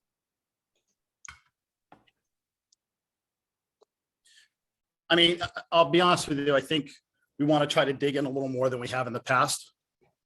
Go through resumes and ask resume specific questions. So, we certainly will do some of that, but Eric's been pretty good about providing a starting point list of questions. So.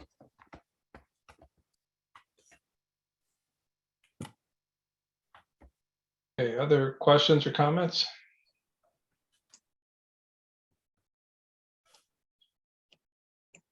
Okay, an important subject. Okay, next we have 10C. It's listed on the menu. It's actually the second item in item section 10, but it's the steep grant submission waiver. So this is the item Eric brought up earlier in his report, and we pointed out that we would talk about it later. So Eric, do you want to give a quick summary?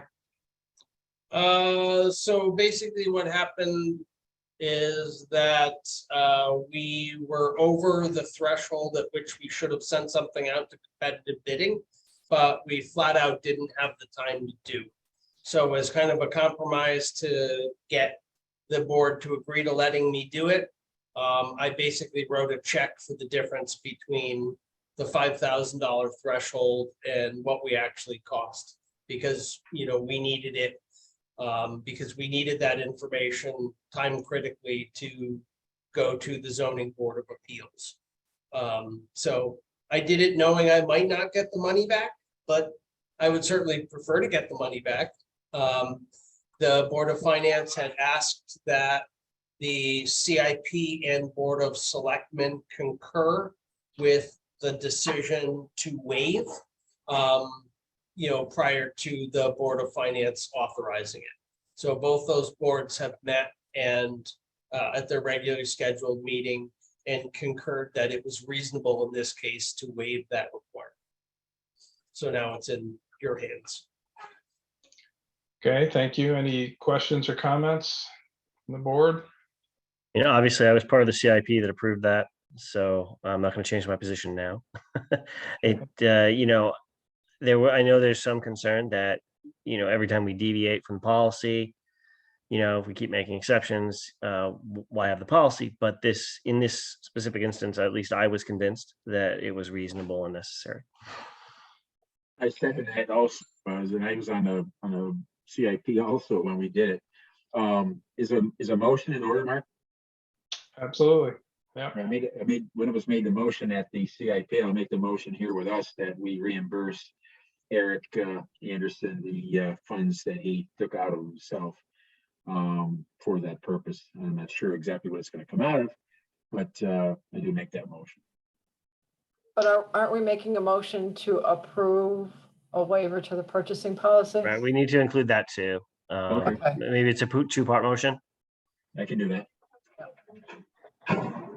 Okay, so Kurt is motioning to grant a waiver to the purchasing policy to permit Eric to be reimbursed for the expense that we're discussing, the steep grant submission. I'll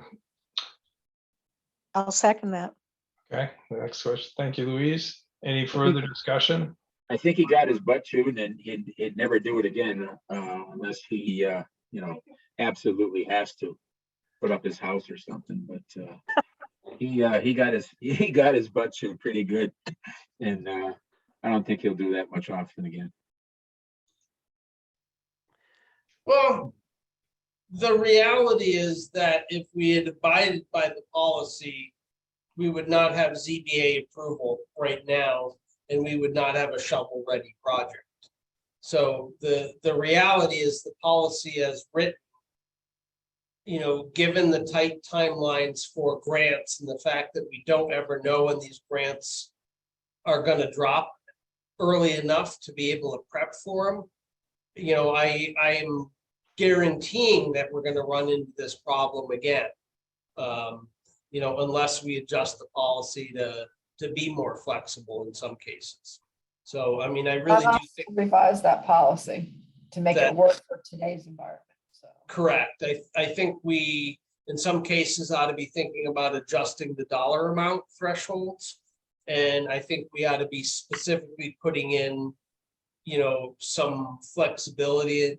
And, you know, I'll be prepared to talk about that, but part of it is that putting out an official RFP is a big time-consuming step.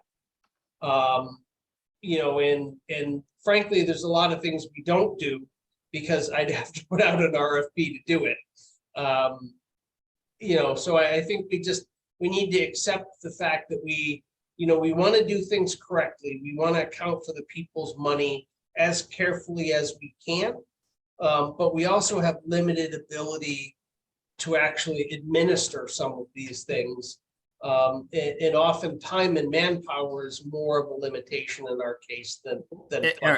Eric, I mean, but to be fair to you and to be fair to the policy as it's currently written, if we had, you know, our engineering done and had our in-house engineer picked, this really wouldn't have been an issue because technically that's the RFP that we're looking at that we needed, right? So once we get that settled, that'll help a little bit. And in the meantime, we need to redo the policy, which we hope that the Board of Finance can do for us. So. Well, but even if we have an engineering firm established, the way our policy is written, that would have been a project that we would have done. And we still would have gone out and solicited bids for the survey work, because it's over the dollar threshold that currently we have to do that. So. But technically you've already done a bid process when we pick our engineer, right? So technically you've already done that. Now, if you start talking about we need a second tier, that's a different conversation, but anyways.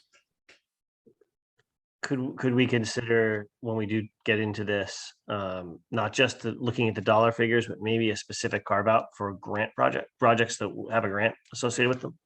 Yeah, I think that makes sense, or something. And you know, Eric also mentioned, you know, potentially looking at professional services as a category that we might treat a little bit differently in the purchasing Yeah. policy. So there's a lot to consider here. I don't think we should make these changes lightly. But I No, think no. it's something we need to revisit.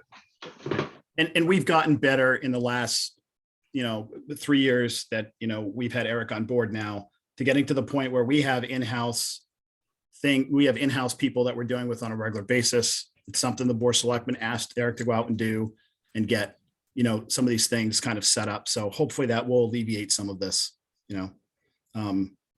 We got some really good bids on the engineering. Hopefully that's sorted here in the next week or so, and we'll be able to announce that as well. So.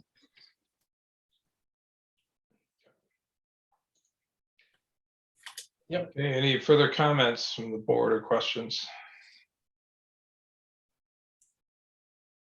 Okay, hearing, I guess we actually. Good vote, I think. Vote, vote. Vote. We'll move forward in the vote.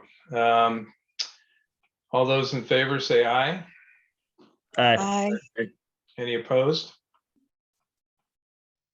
Any abstentions? Okay, the motion passes. Thank you, everybody.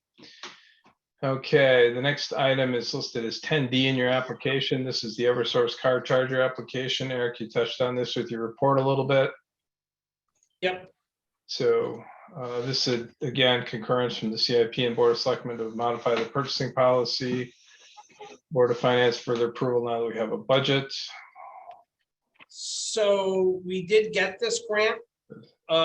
It is a reimbursement grant. So we front the money and we get paid back for it. At the end of the day, you know, we're going to be out of pocket as a town around $4,500, which is half the cost of the physical charger. And all the installation costs and half the cost of the charger are picked up by the utility company. But again, since the total costs exceed our threshold, you know, there's a real question about whether this needs to be competitively bid or go out to RFP. And my issue with this is that, you know, again, we were under the gun. In fact, we missed the deadline for the second one of these for the library because they're definitely out of funding. So if we had waited a month, we would not have gotten that installation, number one. And number two, we need,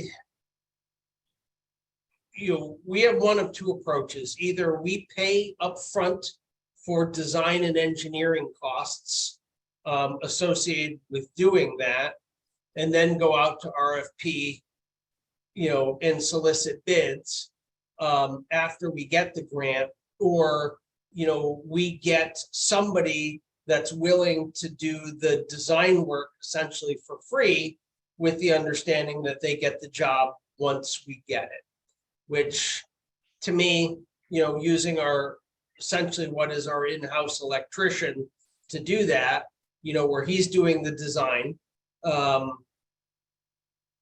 you know, and at the end of the day, it's costing the town less than $5,000.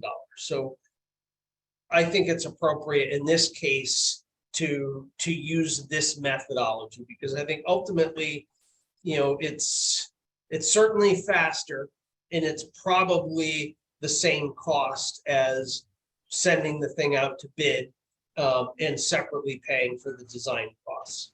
So that's my argument for it. I think whenever the audit was done, you'll find out that you actually save money by using the same contractor that designed the system. And I mean, we've all used the Elenco Electric, you know, in town everywhere. So he's a taxpayer and he's not gonna go way off the tracks with anything. So I can vouch for him. Oh gosh, sorry. Maybe you've said this before, but how many electric vehicles does the town currently have, or do we have any, or is it a thing for the future? We don't have any. There are 4 teachers at AES with battery electric vehicles. We are anticipating purchasing 1 Bolt EUV, you know, for senior transportation. But these will be able to charge any town vehicle, and they will also be available to the public, but the public will have to pay for it. They will be just charged at whatever, you know, our goal is not to make money on these, but, you know, we're not providing people with free electricity either. Well, that was my point. I just wanted to understand the need. Obviously, there was a grant, so you wanted to be proactive with going after the grant and ascertaining it for the town. I just wanted to know from past meetings, I thought that's what we said. Because we don't have to provide this for, it's nice that they'll be able to use it, I guess. Okay, thank you. I don't want to get long-winded on this one especially. Okay. Well, If the memory other- serves, sorry, go on, Eric. no, I think I was gonna say what you're about to say, so go ahead. So the other thing is that the state is pushing for all new construction to have at least 20% of the spots have chargers available in those spots. And because it's a little unclear with the law, the language is, the law is out, but the implementation language for it is not. So it's not completely clear whether the new community/senior center is going to require electric chargers put in. But this gets us all the infrastructure, gets us 2 chargers now and everything essentially pre-done. So we could add 2 more chargers. So at least we would satisfy a portion of that, you know, if we end up having to do that.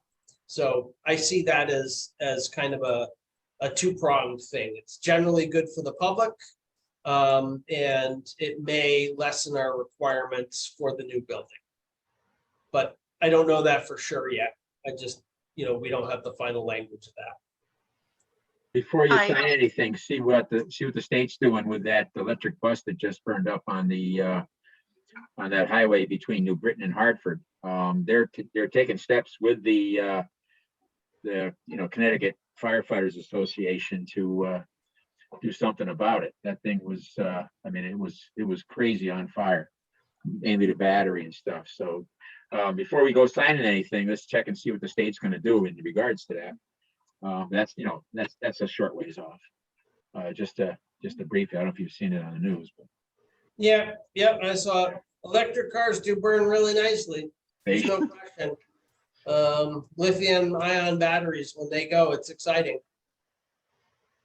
Just a quick question. Now, if we do get chargers at the library meeting, we were talking about this the other night.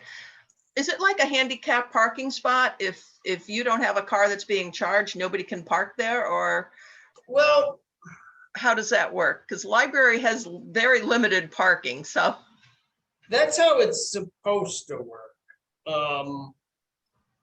But I can tell you, driving around, you see it ignored fairly regularly. I mean, we would put up signage to that effect, but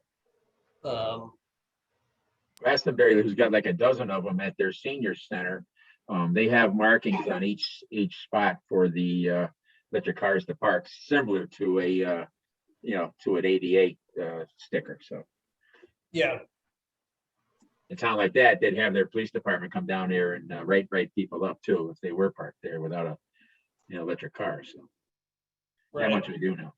Because I installed the overhead to underground power to feed those when that center was built. Yeah, and I do think that, I think if we were sitting here in 10 years, probably almost all our senior transportation vehicles are going to be electric. The state is pushing very hard, both at the state level and for municipalities to be adopting electric fleets. So I think whether we want to do it or not, I think we're going to be stuck doing it. And the sooner we get the infrastructure in place to deal with it, the better off we're going to be. That's my personal take.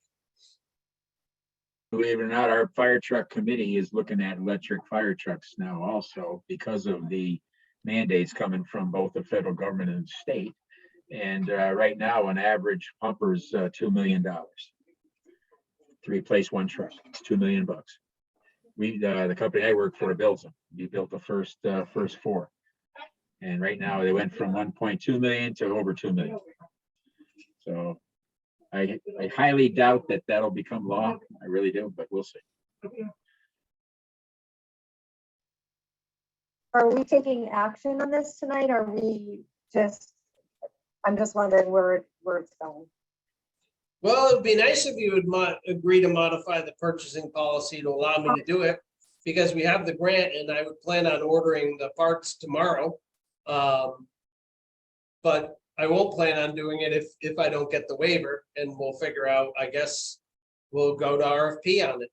So basically, just said, to clarify, right, Eric, we're looking for a waiver of the purchasing policy in this instance to allow you to move forward to purchase the equipment for the charger, to allow the grant to be utilized. Right. Correct. And, you know, to clarify again, as Eric mentioned, the actual net cost to the town is $4,500 $4,500. roughly.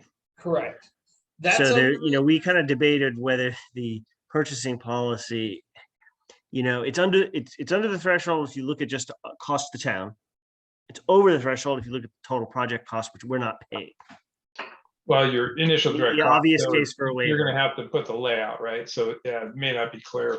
It might be something that needs to be clarified in the policy moving forward. I will move to grant a waiver for that project. I think that's a perfect case for a waiver, actually. Anybody like to second that motion?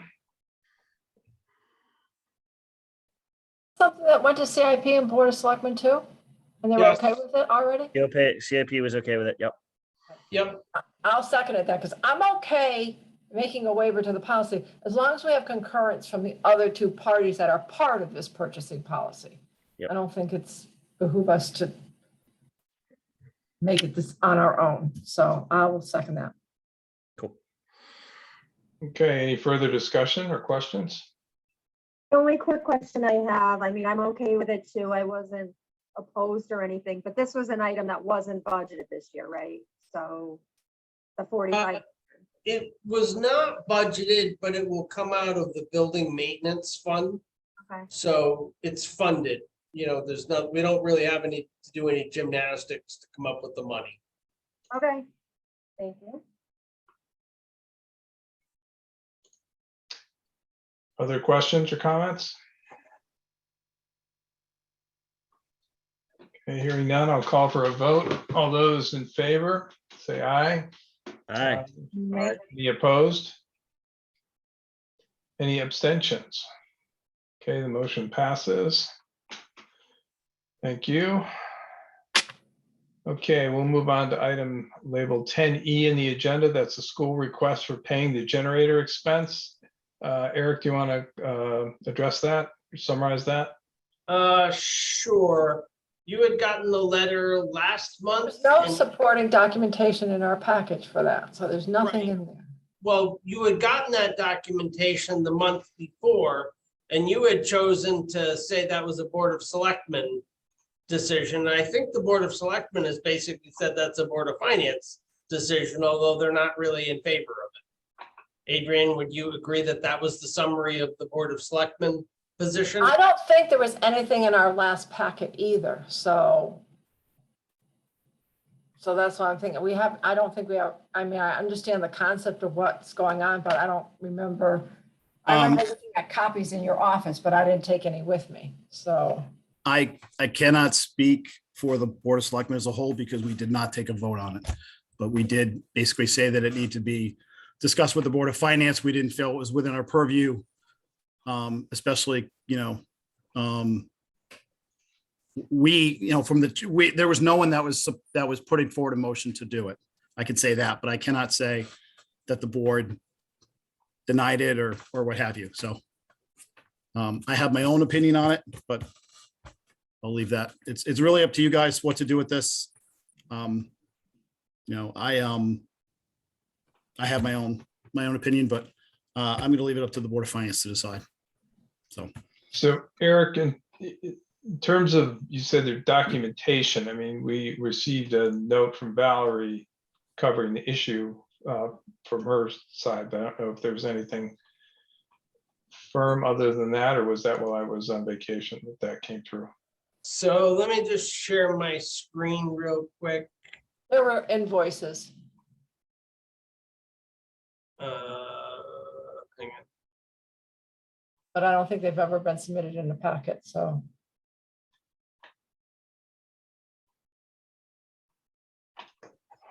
So in this, can we also just summarize the situation? So the situation is this, here's the letter from the superintendent. So basically it was her ask that the town consider covering a portion, all or a portion of the cost of the maintenance and repair of the generator. Because her opinion is that since the town utilizes that to allow the gymnasium to be used as an emergency shelter, the town should share some of the expense for it. That was her rationale for it. And so she requested that we reimburse them for, one $3,000 bill for, repair, and consider, paying a portion of the funding going forward. That is her ask. If, I could put my 2 cents into it, or you can, make your own, I'd I'm like to I'm- ask, has the school board ever gone to, say, Lenco Electric? It says, how do we light the school along with heat the school and even air condition the school with this large generator that you have? How can we add on the lighting? Because that's the only thing that I'm seeing that it doesn't do. And that's why they can't run the school off the generator. They should be able to run the school off the generator with lighting and everything. And now with the upgrades coming to next door, that should all be figured in. And with them possibly doing their part to do that. But do you know of any study done on why the generator won't handle the load of lighting at AES? That's not something that I've had any input in. I mean, I can tell you that the generator backup runs their HVAC system and keeps the building from freezing. So it's not like it doesn't have any value to the school. It definitely has value to the school. But at the same time, I recognize that it does have some value to the town too, because it does enable us to use that as an emergency shelter. So the question is just, is that something you think is appropriate for the town to take some or all of the expense or not? So to be clear, we were told that the school could not open on generator power. So even if they had the lighting, they're not allowed to open for whatever reason. I don't know we weren't given the explanation as to what that was exactly or why, but I would find out what that reason is. yeah, Val didn't share that. She said she couldn't open on generator power though, so. Yeah, because it won't, right now, as far as she says it right in her letter, it will not, feed the lights. But if they change everything to LED, and of course, we know Eversource offers those grants to do the entire facility LED. Well, they've already done most of the facility with LED. I think they have one wing left because I was helping work on that earlier this year. Okay, well, if their HVAC and heating run off their new systems that they just put in, that came from town tax dollars, why can't they add the lighting? That's a couple circuit runs or whatever. Yeah, I don't know, Kirk, but that's beyond this conversation. We Yeah, probably okay. have to do some electrical work, yeah. Yeah, for sure. But, for history, the school they needed a generator, and by having the school be an emergency shelter, they were able to get some grant money to help put that in. But to be clear, we also have the fire department and the community center as declared shelters as well. Again, basically for the same purposes, so. I think it's always difficult. Needs to pay for their own generator. That's my opinion, because it's to preserve that building and the loss of power, because it's, keep the pipes from freezing and it's part of maintaining that building. No different than the fire department, keeping their generator running out of their budget or anything else. So that's where I stand on it. Joanne, I think you had started to speak. Yeah, sorry about that. Yeah, I just think it's always difficult coming in after the fact. I sort of see it as a school situation too. And to be asked at the end of the year kind of is putting us in an unfair situation. I mean, things like this should always be discussed, budgeted for, talked about, when things are over with and the fiscal year is ending and, a couple weeks after, it's difficult. There's always room to discuss things and like people have pointed out, there's other places that could be the shelter, so. Just hard to receive this after the fact and then, have to make a decision. And just another piece of information for me, I did attend the Board of Ed meeting, I think Joanne did too, where they were discussing this. And the school does have the money to pay for this. So they do have the money and they do have grant funds available. So it's not like they don't have the money to pay for this. It's not like they're coming to us for an appropriation because they can't pay for it. It'd be a good spot for the new town engineer to go over and study if they can add the lighting to the generator system or electrical system over there. Eric. Well, that would probably be, you would be talking about hiring an MEP engineer, so that probably, I mean, I could ask whether the engineering firm has that. He could direct whoever needs to handle it if he can't handle it. Well, I think we're getting into tactical stuff here. I think we probably should try to stick with the agenda item about whether we feel like we should reimburse for any of the generator repair cost. It's not totally clear to me, so that because it almost sounds like from Valerie's message that we couldn't keep it open as an emergency shelter. AES cannot remain open on generator. Oh, because the school, so she's saying the school would have to close, but all right, okay. If there were power outages, but okay. But that not necessarily that it couldn't be used as an emergency shelter. Okay. Correct. So- Right, and the argument she's making is that it's capable of being used as an emergency shelter, which accrues to the benefit of the town, whereas they can't open the school under generator power, so therefore we should pay for it. That's the argument. Yeah. Right. In Or a share nutshell. the cost or something. I mean, my personal opinion is that I agree with Joanne. I think that it's a little more complicated to come back in the middle of a year and for something that's not, it's not insignificant. I get that, but it's also not a $20,000 bill. And these are the kind of things that frankly I do think need to be budgeted for. $3,000 is not insignificant, but it's also, that is generally not going to break things. A maintenance contract might be one way to go. That way, if it's an issue with budgeting, you end up paying more per year, but you level load and you have accurate costs throughout the year. So just some ideas how we could get around that. I would say that if the board does agree to this or to maybe some partial reimbursement to the school for the use of this, that should just be a one-time thing with the expectation that going forward, this kind of thing should probably try to be budgeted and level loaded within the budget if possible. That would be my recommendation.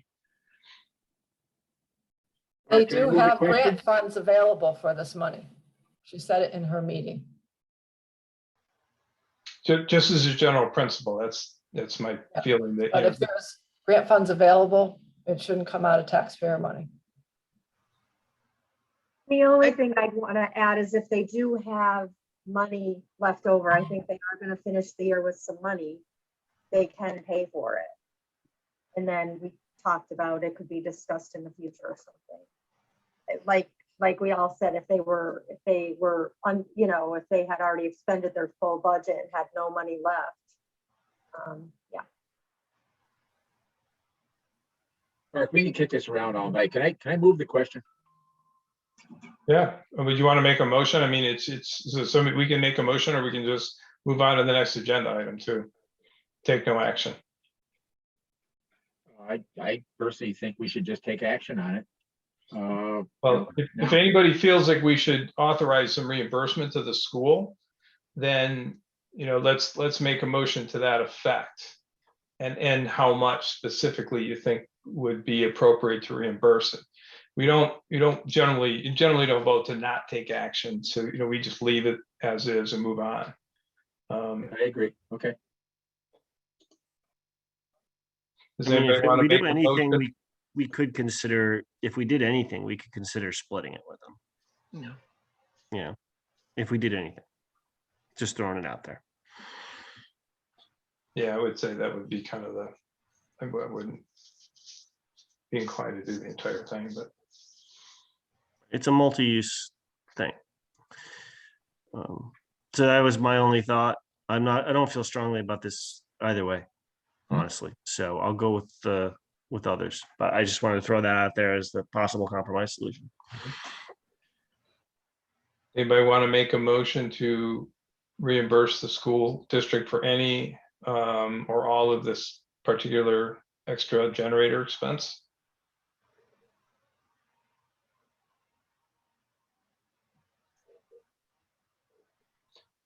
Okay, hearing none, I think we move on then to the next item. Okay, thank you. Item 10F on the agenda is the school request for payment for the cool program fees. I think all of you got information from Valerie that shows there's a letter about the cool fees and also the original agreement. As I understand it, these payments have been going to the town instead of to the school district for the last few years. And were probably inappropriately deposited into the town's accounts. So she's asking for a reimbursement for the funds.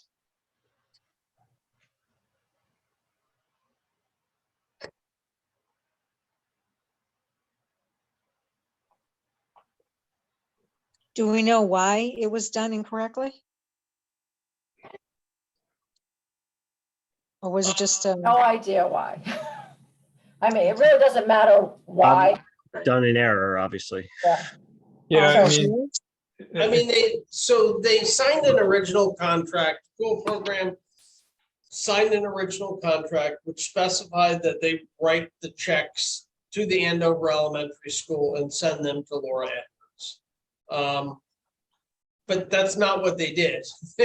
They sent the checks to the town. And so the town has been happily depositing them since like 2018, pretty much. And not really thinking anything about it. And the school hasn't really been tracking to understand that they weren't actually getting the money in. So the reality is, while the town has been receiving the money, you know, it's reimbursement for maintenance and lighting and other things for usage at the school. So it's definitely not, it definitely should be going towards the town. and this is 150 per month for all 12 months, not the school For year. 10 months, 10 months, 10 months. 150 for 10 months, I was trying to find that in according the, to the agreement. okay. Right, and then separately since then, they've been paying that same monthly fee during the summer when the cool summer camp has been using it. Couple things I want to point out. Number one, part of that, the cool money that has been in the past for audits and books that have been closed and everything, what's done is done. It's $1,500 is really, it's got to stay there. I think they can have the money going forward. And this current fiscal year that we're just closing out now, they sent this list of checks that they got. But two of those checks that they said went to the town, in their documentation that they put there, they were posted to a BOE account. So if you look at the detail on that, so I'm very confused on that. So it looks like two of the checks, $720 check was for cleaning for camp. It had nothing to do with the cool rent. It was cleaning for camp. That's what it's notated. So it may have been a side agreement that they had with Cool, but that was tagged to a BOE expenses account. It's right on their printout there. So I'm assuming that went to their account. You know, all the money goes into one account in the town anyway. So what bank account it got deposited into doesn't make a difference. It's where it gets journaled to. And Correct. then there's another check for $900 from last year. I'm talking this past fiscal year we just talked. That was for $900, and that looks like it went to town rental. So we can send that $900 to them because it got booked to town rentals. And then there's another check for $600 that they have in their packet from last August, but that one got entered to BOE expenses. So I don't think the town has that money. So right now, the way I look at from their documentation, there's $900 from the last fiscal year we just left that got credited to town rentals account.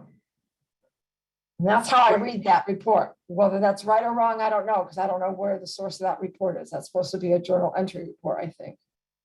So, Marina can probably answer that. Marina? Yes, so the 720, I believe there was a COVID case last summer during camp. So they used some town supplies to disinfect, sanitize, what have you. So the pool was reimbursing the school for that. So that went to them. And then anytime I had gotten the pool rent check, I had just followed what Barbara had done of where she had put it to the town rentals account. So one of them did go there, and one of them I put to the Board of Ed expense, which I guess now in turn was correct. So I think there's just that one check that you said, Diane, that would have to get cut back to the school. But Marina, you're saying that Board of Education expenses, you're confirming that that is a school account, right? Yes, yes, yes. Okay, which is what Diane had suggested, so, okay. So it sounds like then that, just to summarize, it's what Diane had suggested, that the last three checks that apply in the last fiscal year, if we were to look back that far, even though the years should be closed, is, one of them is not one of the cool reimbursement expenses, the one for $720. The one for $600 was credited to the school accounts, and then there's one for $900 that was credited to the town accounts. I personally had some real concerns about going back more than in the current fiscal year or last fiscal year, technically, going back more than one fiscal year, because I think that is a little problematic from a maintaining the book standpoint. I mean, certainly we could opt to do that. It doesn't really change our financials for the year, but I mean, again, I don't think it was really appropriate, but it was done, and it's kind of water under the bridge. But I think it's something we should take into consideration as my 2 cents. And that's, and as we discussed, that's about $1,500 in the past that they're out. 900 for the last fiscal year. No, I mean like past. Oh, I beyond would that, go back and check them out, because you'd have to check to see where they were actually credited to, because if you look at what we were told in the documentation we have, not all of those checks got credited to the town, so. you Right. can't- well, if it's probably more like 2,500 based on that, where the accounts posted to document that we received along with our letter from Valerie. So Mhm. it's probably 2,500 to 2,800 bucks, So- looking at it. Without adding So the it up. concern here is basically preserving our books as audited. Going back in time is problematic for that reason. I guess the only thing I would say is that the obvious potential workaround is the one that Valerie kind of put in there about the generator. But that's not, going back and opening up like a past budget year. I think I agree with you on that. I don't think we do that.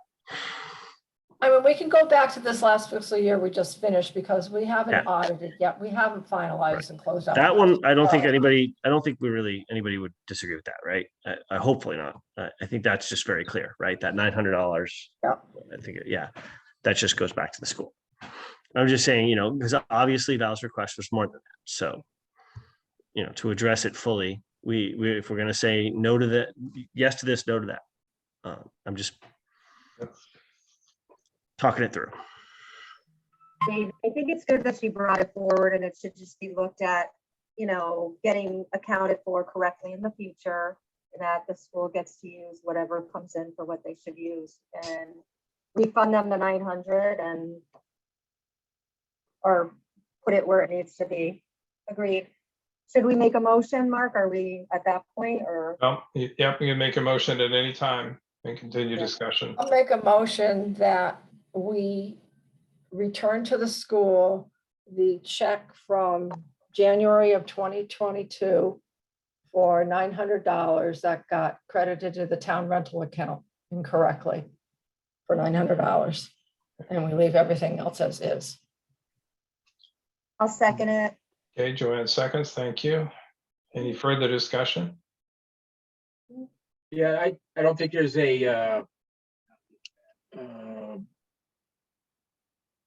as far as money goes with the Cool program, having a grandson in both Cool and the Cool camp, they charge quite a bit, because I hear from my son all the time about writing the checks. So I don't think there's any loss for money either place. So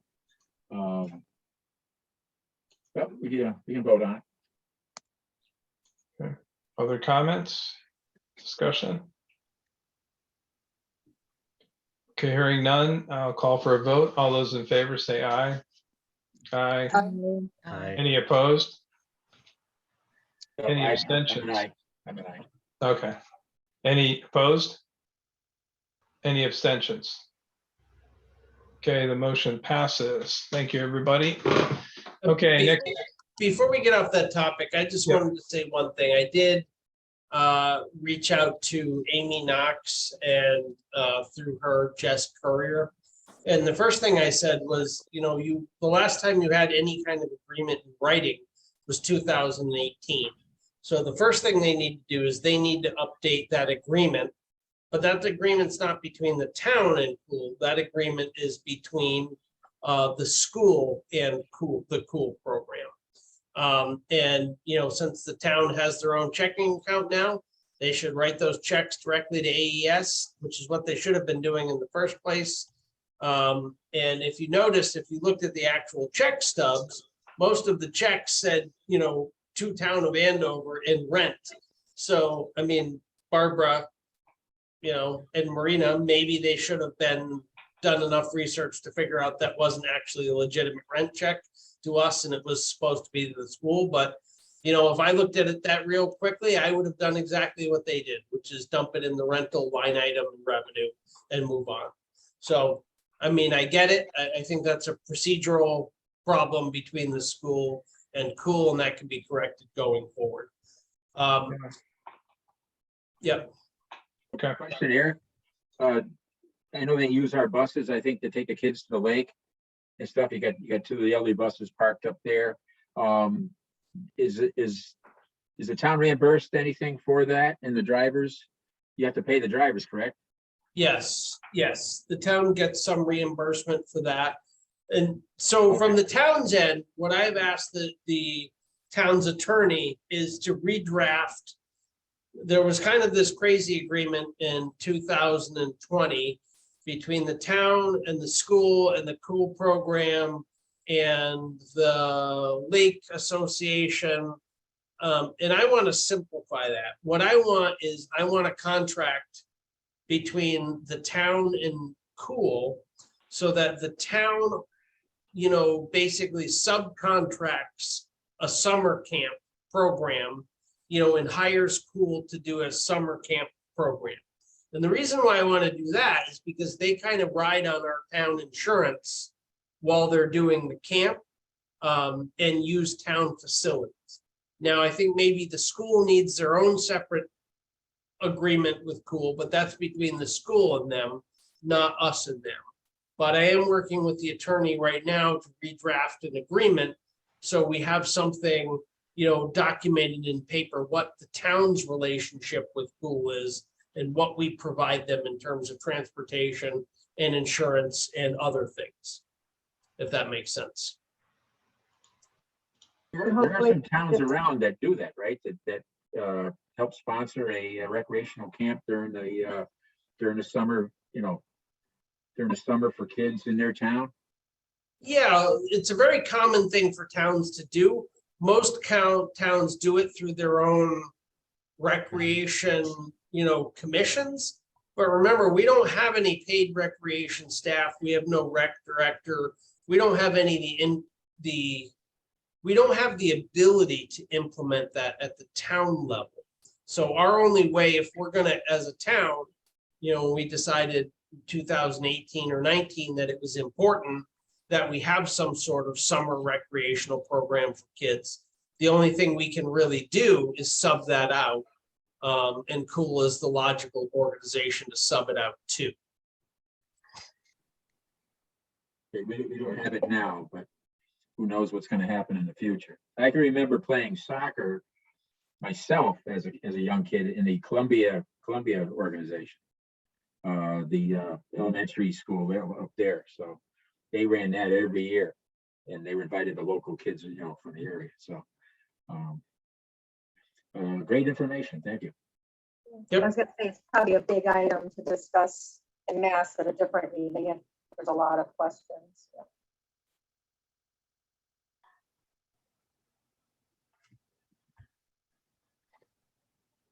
You're muted, Mark. Thank you. Any other questions or comments on this topic? Okay, hearing none, we'll move to item 10G, which is not on the agenda yet printed, but this is the discussion and I guess vote for about voting annually for a chairman and vice chairman for the Board of Finance. I don't remember reading this in the charter, but it does seem like a reasonable practice, I'll say, either way. I'll also say that I'll probably abstain from any votes on this. We'll see. And I know I haven't, it's been a busy year for me over the last year. I expect this to get better. It was obviously a lot going on with my last job, and missed some meetings and took some from Germany. And so it's been a little bit of then got back July 4th on vacation, started a new job July 5th. So it's been a little tough for me to make this, and I have no problem if somebody else wants to step up as chairman, or I will also willing to continue. So, I'm there, but no bad feelings or pride of ownership either way. I will say, just as kind of a preface, that I think whoever does serve as chair and preferably vice chair as well, it'd be a very good idea to attend the Connecticut Conference of Municipalities has a workshop that they put on from time to time about running legal and effective meetings. It's very eye-opening. I mean, I've had some experience with Robert's Rules of Order before. So, I probably had some insight into that before I got there, but it still was a very, very good and informative process and meeting. And so I think that that's important, because we do run into Freedom of Information Acts, public participation issues, et cetera, that are important to be aware of. And got some really good advice at that. So if anybody on the board, I think that was offered at no charge. But it was well worth the ride out to Scotland or wherever it was that I think they held it that year. So I would recommend it. It's eye-opening. It's only a couple hours in the evening. So that being said, I guess I'll open that up for discussion. I think the first thing is, do we want to just set our internal rules such that we will vote annually for a chair and vice chair of the Board of Finance? Eric, you said you thought it might be in the charter. I think it was you that said that. I'm not sure. I did say that, and I could look real quick if you wanted to. I mean, I know on the Planning and Zoning Commission, we voted annually. There's nothing that says you can't vote annually, certainly. If you give me a few seconds, I'll punch out here real quick and do a little research, pull up the I chart. think it's just a good practice. If everybody agrees, why don't we just take a vote that we vote annually? I mean,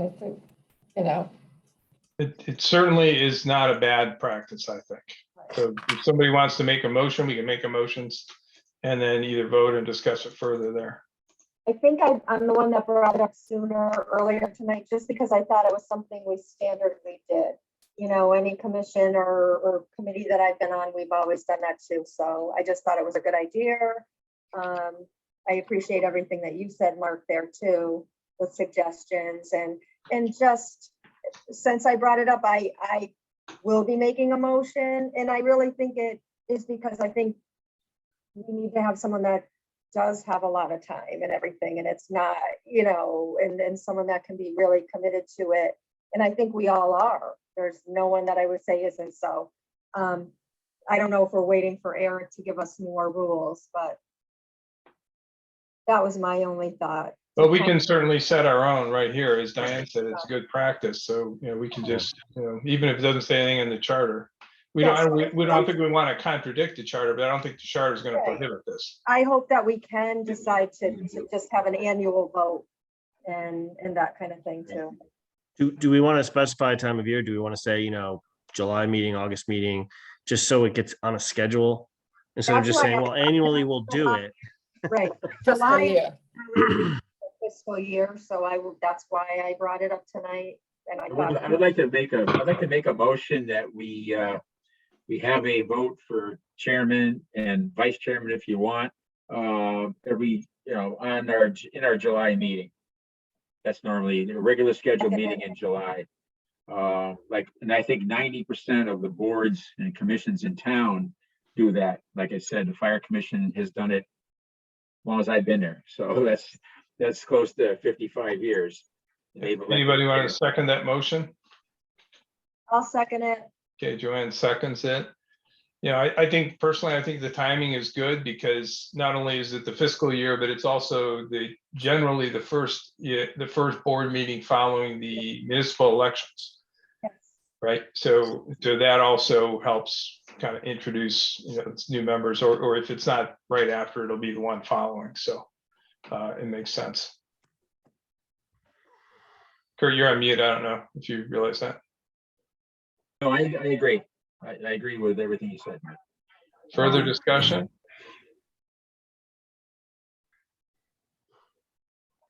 Okay, hearing none, I guess I'll call for a vote. All those in favor say aye. Aye. Aye. Aye. Any opposed? Any abstentions? Okay. Hearing none, the motion passes. So that being the case, I think under this agenda item, if somebody wants to go ahead and, we can either discuss and or nominate people for either both chairman and vice chairman. I'm gonna go ahead and nominate, I don't know if it'll be seconded, but I'm gonna nominate Diane Choquette to be the chairman and Mark, you to be the vice chairman for this upcoming year. Unless you want to do it one at a time. I think you can do both. That's your prerogative. I would say there's a reason not to. I'll second that. Okay, Kurt seconds it. We have any discussion?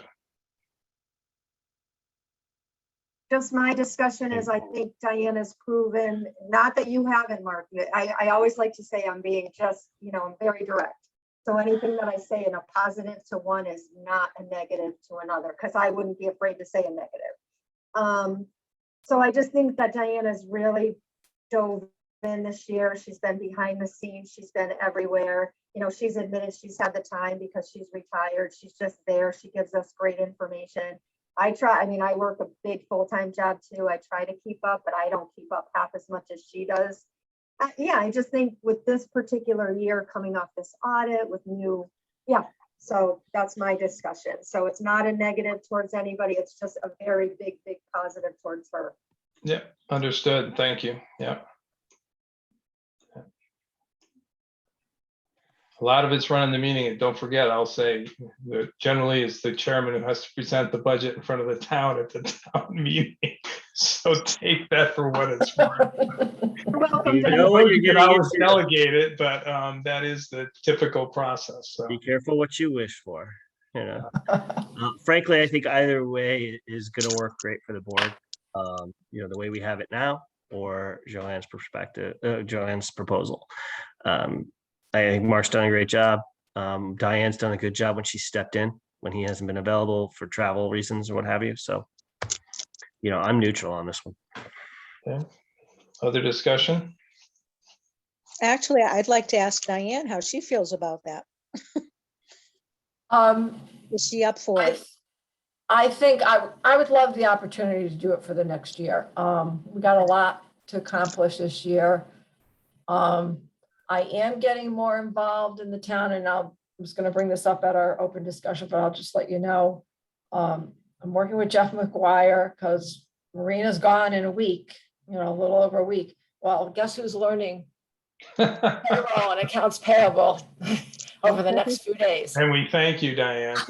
You know, so, I mean, whatever I can do to help out to ease the transition and do whatever, and it's also a good learning experience for me to, you know, understand what happens behind the scenes, and it'll help us be more effective as a board, because I'll be able to share more knowledge that, you know, there's a lot of things we don't know unless somebody tells us, and, you know, so I think we'll all learn from the experience, I'll tell you. You know, and I am anxious to look at Edmunds and seeing what it can do for us as a piece of software, because I don't think we're utilizing it the way we need to use it and to make our lives easier. So yeah, it's another thing on my little agenda to look at and see Good if we question, can. Louise. I was wondering about that myself. You know, so, you know, Kudos to you. you know, if I go a little crazy, you know, but you know what, I have the time. And there's a lot of need in the town right now, so I'm willing to put the effort in to do it. And All right. Any other comments or discussion? Okay, I just have one thing to say is that all I'm gonna say is that I looked at the charter and I Yep. don't see anything. The only thing I really see is section 608, which is rules of procedure. The rules of procedure appear to allow you as a board to set any rules and procedures you so desire. So if you as a board have decided that you want to vote every July, you have every right to vote every July. Yeah, that's kind of what I suspected might be the case. Okay, thanks. Yeah, I think that is the case here, that, you know, and that's pretty typical, but I do think it's an important thing to be addressed in our procedures and policies. So Joanne, thanks for bringing that up. It's really not something we considered. So, at least I hadn't. Okay. Thanks, Eric. Any other discussion? Okay, hearing none, I'll call for a vote. All those in favor say aye. Aye. I am gonna vote. Right. Any opposed? Any abstentions? Very good. Congratulations, Diane. I think as of next meeting, we probably put this into effect. That makes sense to everybody as a procedural thing. Okay. It's not that she hasn't taken over meetings in my half or whatever. So, all right. Thanks, everybody. Appreciate the candor and the support. And thanks especially to Diane and Joanne and all the rest of you who put the time in. So again, a lot of it's about making sure that we manage the meetings too, and I'm sure it'll all go well. All right. And Mark, thanks Yeah. to you too. You're a great facilitator. Thank you. I can't say we're going to miss you because you're going to still be there. I will still be here. Okay. We come not to bury him, but to praise. Yeah. That's a very ominous thing. I hope you know. Forget I said that. In reality. Yeah, okay. All right, so I guess if there's any further discussion on that. Okay, very good. We'll move on to agenda item 11, which is the approval of the meeting minutes for Thursday, June 29th, special meeting. I'm going to abstain for this because I was not at this meeting, but Eric, I just want to point out that they're not posted on the town's website and they really need to be. So They're not posted at all? I didn't see them. I guess they are maybe as part of the packet if it's in the packet here. No, I was gonna say, I think I screwed up and didn't. put them in the- Usually a link to usually Amanda used to post a link that brought you to the minutes section. There wasn't a link, but I did find them going under the Board of Finance Okay, and go to good, minutes. okay. They were For there. June 29th? Yeah, I read them today. Huh, okay, because I went to the minutes and agenda for the Board of Finance for 2022, and I don't see any minutes. The agenda is there for June 29th, but I don't, let me refresh just to make sure that, yeah, I don't see it. Okay, let me see. I read something. Okay, anyway, so they're not in here. So I If don't they're know. not posted, I mean, I'll take it. I did not read them, so I just. Yeah, so they're not part of the What did I- packet. Unless people have found them or kept them separately or had them distributed separately, I don't know that we can really vote on them. Okay, Yeah. I no, found Board of Finance, June 29th, special minute meetings. They were, you had to look for them, but I found them. So, Oh, look, but it's You know, under, I found them the other day, but I can't find them right now, I have to admit. it says, if you go under meetings and meetings and agendas, Minutes and agendas. all Board of Finance meeting agendas. And somewhere, for some reason, underneath there, it says special meeting minutes. So they're kind of in the wrong place, but I did find All them. right, so, but they're under agendas, not under minutes then. Right, Okay, because I'm looking under minutes. They're not under the minutes. Okay, no, so let me look Oh, under the yes, agendas. the agenda's there and the packet's there. yeah, it used to be in the packet, but it wasn't an attachment Oh, in the yeah, packet. yeah. You're right. They are. They're under the minutes. Okay. yeah, okay, so they're posted Yes. incorrectly. That's That's our posted in the error. wrong location. Okay. Do we wait to vote on them when we, so they're usually in our packets and we're able to Absolutely. read them?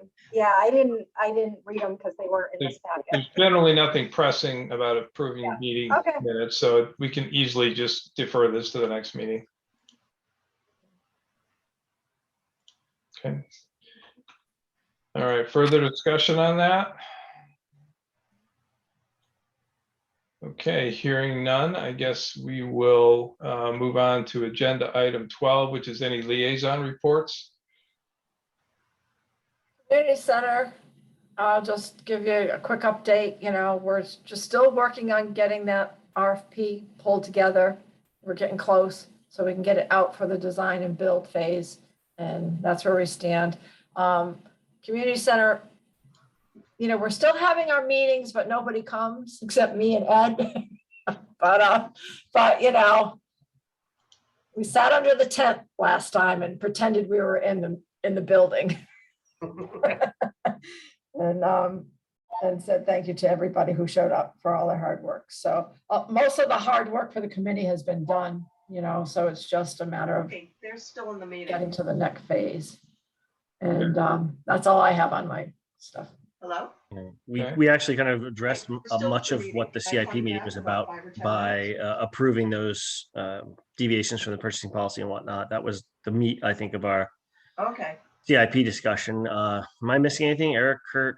I'm a little tired at this point, so make sure I'm not missing something that we talked about at length. Okay. No, I'm gonna have something in a couple minutes when you get to board open discussion. Good night. Something that we haven't really discussed. Tomorrow. But it's really early in the process, and I'm certainly not expecting any action from the Board of Finance tonight, Don. Rob, I did remove, I don't know if you saw it in my email, but I did. Yeah, remove the that sign. The digital sign that I was proposing through the fire department to the school in town. I did not get backing from the board of directors at the fire station, and I nixed the whole project. So that's something else that we deleted. Okay. Okay, if there's no other liaison reports, we'll go on to agenda item 13, which is the board open discussion. Anybody has any, Eric, you said you had something, so I guess, shoot, you can go first. Yeah, and I don't know exactly where I want to go with it.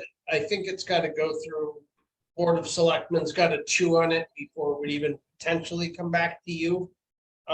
So I think you guys all know how difficult it's been purchasing equipment lately, vehicles and such not, because the build times, get stretched out so far. We're not obligated to do anything. I want to say that right up front.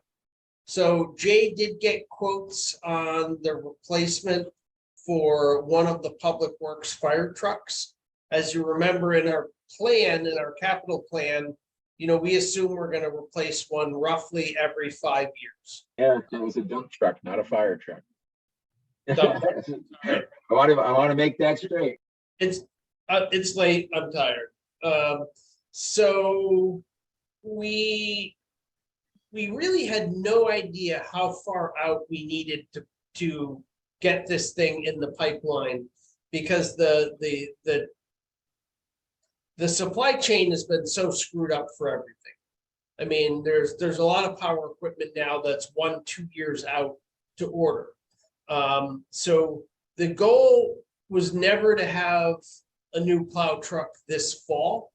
The goal was always at the earliest to have a new plow truck for next fall, just prior to plow season. However, we do have the potential to get one. We do have a slot if we chose to go for it this year, which would get us the chassis sometime middle of August. And then it would go to the body shop and we would have it probably November-ish time frame, which gets it 1 year before we really had anticipated or wanted. And we haven't signed anything. We're not on any obligation to do it. The question is just, is it worth it to do it a year early financially? And that I have a hard time answering.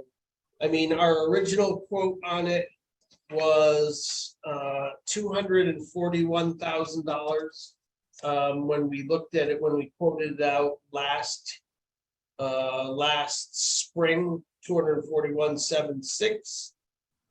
They announced in May they were adding a surcharge to each vehicle, which was bringing the price up to 245,556, which is what we would pay if we did it right now.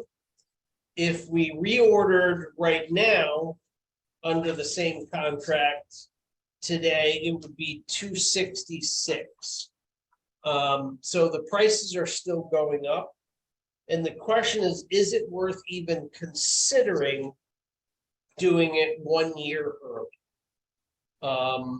And ultimately, I think that's a Board of Selectmen decision to approve in CIP before it comes back to Board of Finance. I'm just putting this back to you because Jay and I were both quite surprised when Freightliner came back and said, oh, we actually have a build slot for you. If you want it, you can get the truck probably, sometime in August, or the chassis sometime in August. So that's kind of where we're at with that. We don't have the money set aside for it. I don't think we even have the money to, if we did say a 4-year lease on it, to pay the first year of the 4-year lease out of what's left in capital for Public Works after the purchase of the skid steer. So, I mean, while it would be possible to do it, I'm not really recommending it because we could spend money from Town Aid Road to help pay for the first year of, a 5-year lease. But the question is it worth going a year early, potentially to save 20 to maybe a little bit more, $1,000 on acquiring it. So that's a question I'm going to be asking the Board of Selectmen to consider, and CIP. And I'm not really weighing in either way.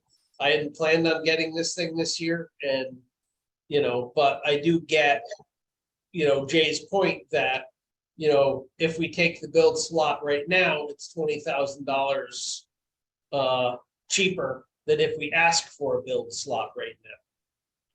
So that's all I wanted to say. I don't know whether you guys have any comments or questions or feedback for me. Does Jay have any or any possibility of him taking maybe the 20-something thousand out of his salary temporarily? Can we pay him back later? Huh? I don't think Jay would go for that. I don't think. Just wondering. And honestly, I mean, Jay's kind of ambivalent like me. We weren't anticipating purchasing it this year. You know we can go another year with the plow truck we have, because we spent, a fair bit of change repairing it last year. I'm just throwing that out there and saying we will be coming back next year for the purchase of the vehicle. And, it's gonna be at least $266,000. And right now we can have it for, if we bought it today, we could have it for about 20,000 less. Seems like a big ask, Eric. It's huge. It's huge hitting it. I mean, I'm gonna defer to everybody that's there and knows a lot more. Just seems like a big ask and to ask the town after the way our budget season gets, and then to have this happen. I'm not disagreeing with you, and I'm right. I think it's great. Anytime you could save money, just like if I knew I was gonna buy a house this year versus next year, we could reason that with anything. Sure. I like the way that the town, and I try to get really interested in equipment and trucks and all of that kind of stuff. I know my husband's an expert in all that kind of stuff, but I do try to listen when you all talk and, listen about every little piece. It just seems then at what price will we say no? I mean, now we're talking 250,000 to spend, whereas before we're like, okay, let's make a little waiver for this or something, I'm like, forget it. Maybe it's because it's so late and I'm exhausted and starving. So, Yeah. but it's my truth. It just seems like a really big ask. No, so you had something you wanted to bring up. Like, right. okay. So, Yeah, and we wouldn't be wavering anything for this. No, I get that. To be clear, I think this would require, a special appropriation. We have to go to town meeting. Yeah. So just procedurally, this is a real bear. Yeah. Okay? No question. So, I mean, this is the reason, one of the reasons I think we let this ride, we push it, we didn't expect to buy this truck this year. Getting Right. it through this year basically requires us to go back in the budget, have a town meeting, do a vote, all that. We just got the budget passed. Right. I mean, I'm anti trying to push it up. I think we say thanks, but no thanks, and we deal with this as we originally intended. I share the same thoughts as Rob, and basically your numbers are right on the money, because I deal with not only Freightliner trucks, but I deal with international Peterbilt, Kenworth, and other trucks on my end of what I do, and they're all going up. The commodity surcharges and things like that are all costing anywhere from 20,000 and up. Not even some of them based on the type of truck. It's like bi-monthly. It's going up that much. Again, man, we don't have town. We'd have to have town approval. We'd have to, to okay the funding, which we don't have in place. And I feel the same way. This should just be moved on to and stay on a regular schedule for everything, and then let the townspeople speak. Another thing for us to keep in mind, and, we'll see how it unfolds this year, but, we have all this finance department stuff that we have to get straightened out. Do you know what I mean? Sure. I'm volunteering my time, and I'm going to go in and help and learn and try to keep everybody paid and get the bills paid. But, we have no idea what it's going to cost us to hire some of the people that we have. We budgeted things, but we don't know if we're going to have to go over because of the market, or we don't know if we're going to have to incur some professional services fees, because we may need to hire a professional consultant to help us set up admins or something. There's so many unknowns right now that we have to fix our operational issues. And so, we have a lot of unknowns I think in this year to deal with. Sure. But we don't know what's going to happen yet. Hopefully everything will work out and things won't be as expensive as we think, but you never know. Sure. Yep. Any other comments? Mark, do you have any? You're still chairman until next month, so. I'll have a lot more to say once I'm not chairman. Chairman, you're supposed to thread that needle and be somewhat neutral. So, nah, not really. No, not me. Yeah, I got really nothing more. I do tend to agree with you guys though, that it's a big ask, and I perk up when I hear savings, and I know the supply chain thing is not going away anytime soon. So, No, if it were my business, I would say, I'd take a hard look at it. In this situation, politically, in terms of the budget and everything, as everyone's pointed out, I think it probably is best to let sleeping dogs lie there and just let it roll. for the record, I agree with that. I just felt that I should at least pass on the option to the boards. Okay. Anything else to be brought before the board as part of the board open discussion? Okay, hearing none, we'll move on to public speak. I don't see any members of the public here that aren't already on the board or participating. Okay, with that, I think we move on to our next agenda item, which is adjournment. Anybody want to make a motion for adjournment? I make the motion to I see adjourn. Diane yawning and making a Sorry. motion to adjourn at the same time. Anyone want a second? Second. Kurt seconds, thank you. Any discussion? All those in favor, say aye. Aye. Aye. Any opposed? And any abstentions? Hearing none, the motion passes. Thank you, everybody. Thank you, Diane, for congratulations on getting to be chairman for at least a year. And you any questions, by all means, just give me a holler. But sounds good. Everybody have a good month. Stay safe, and we'll talk to you soon. Hi, everybody. Bye.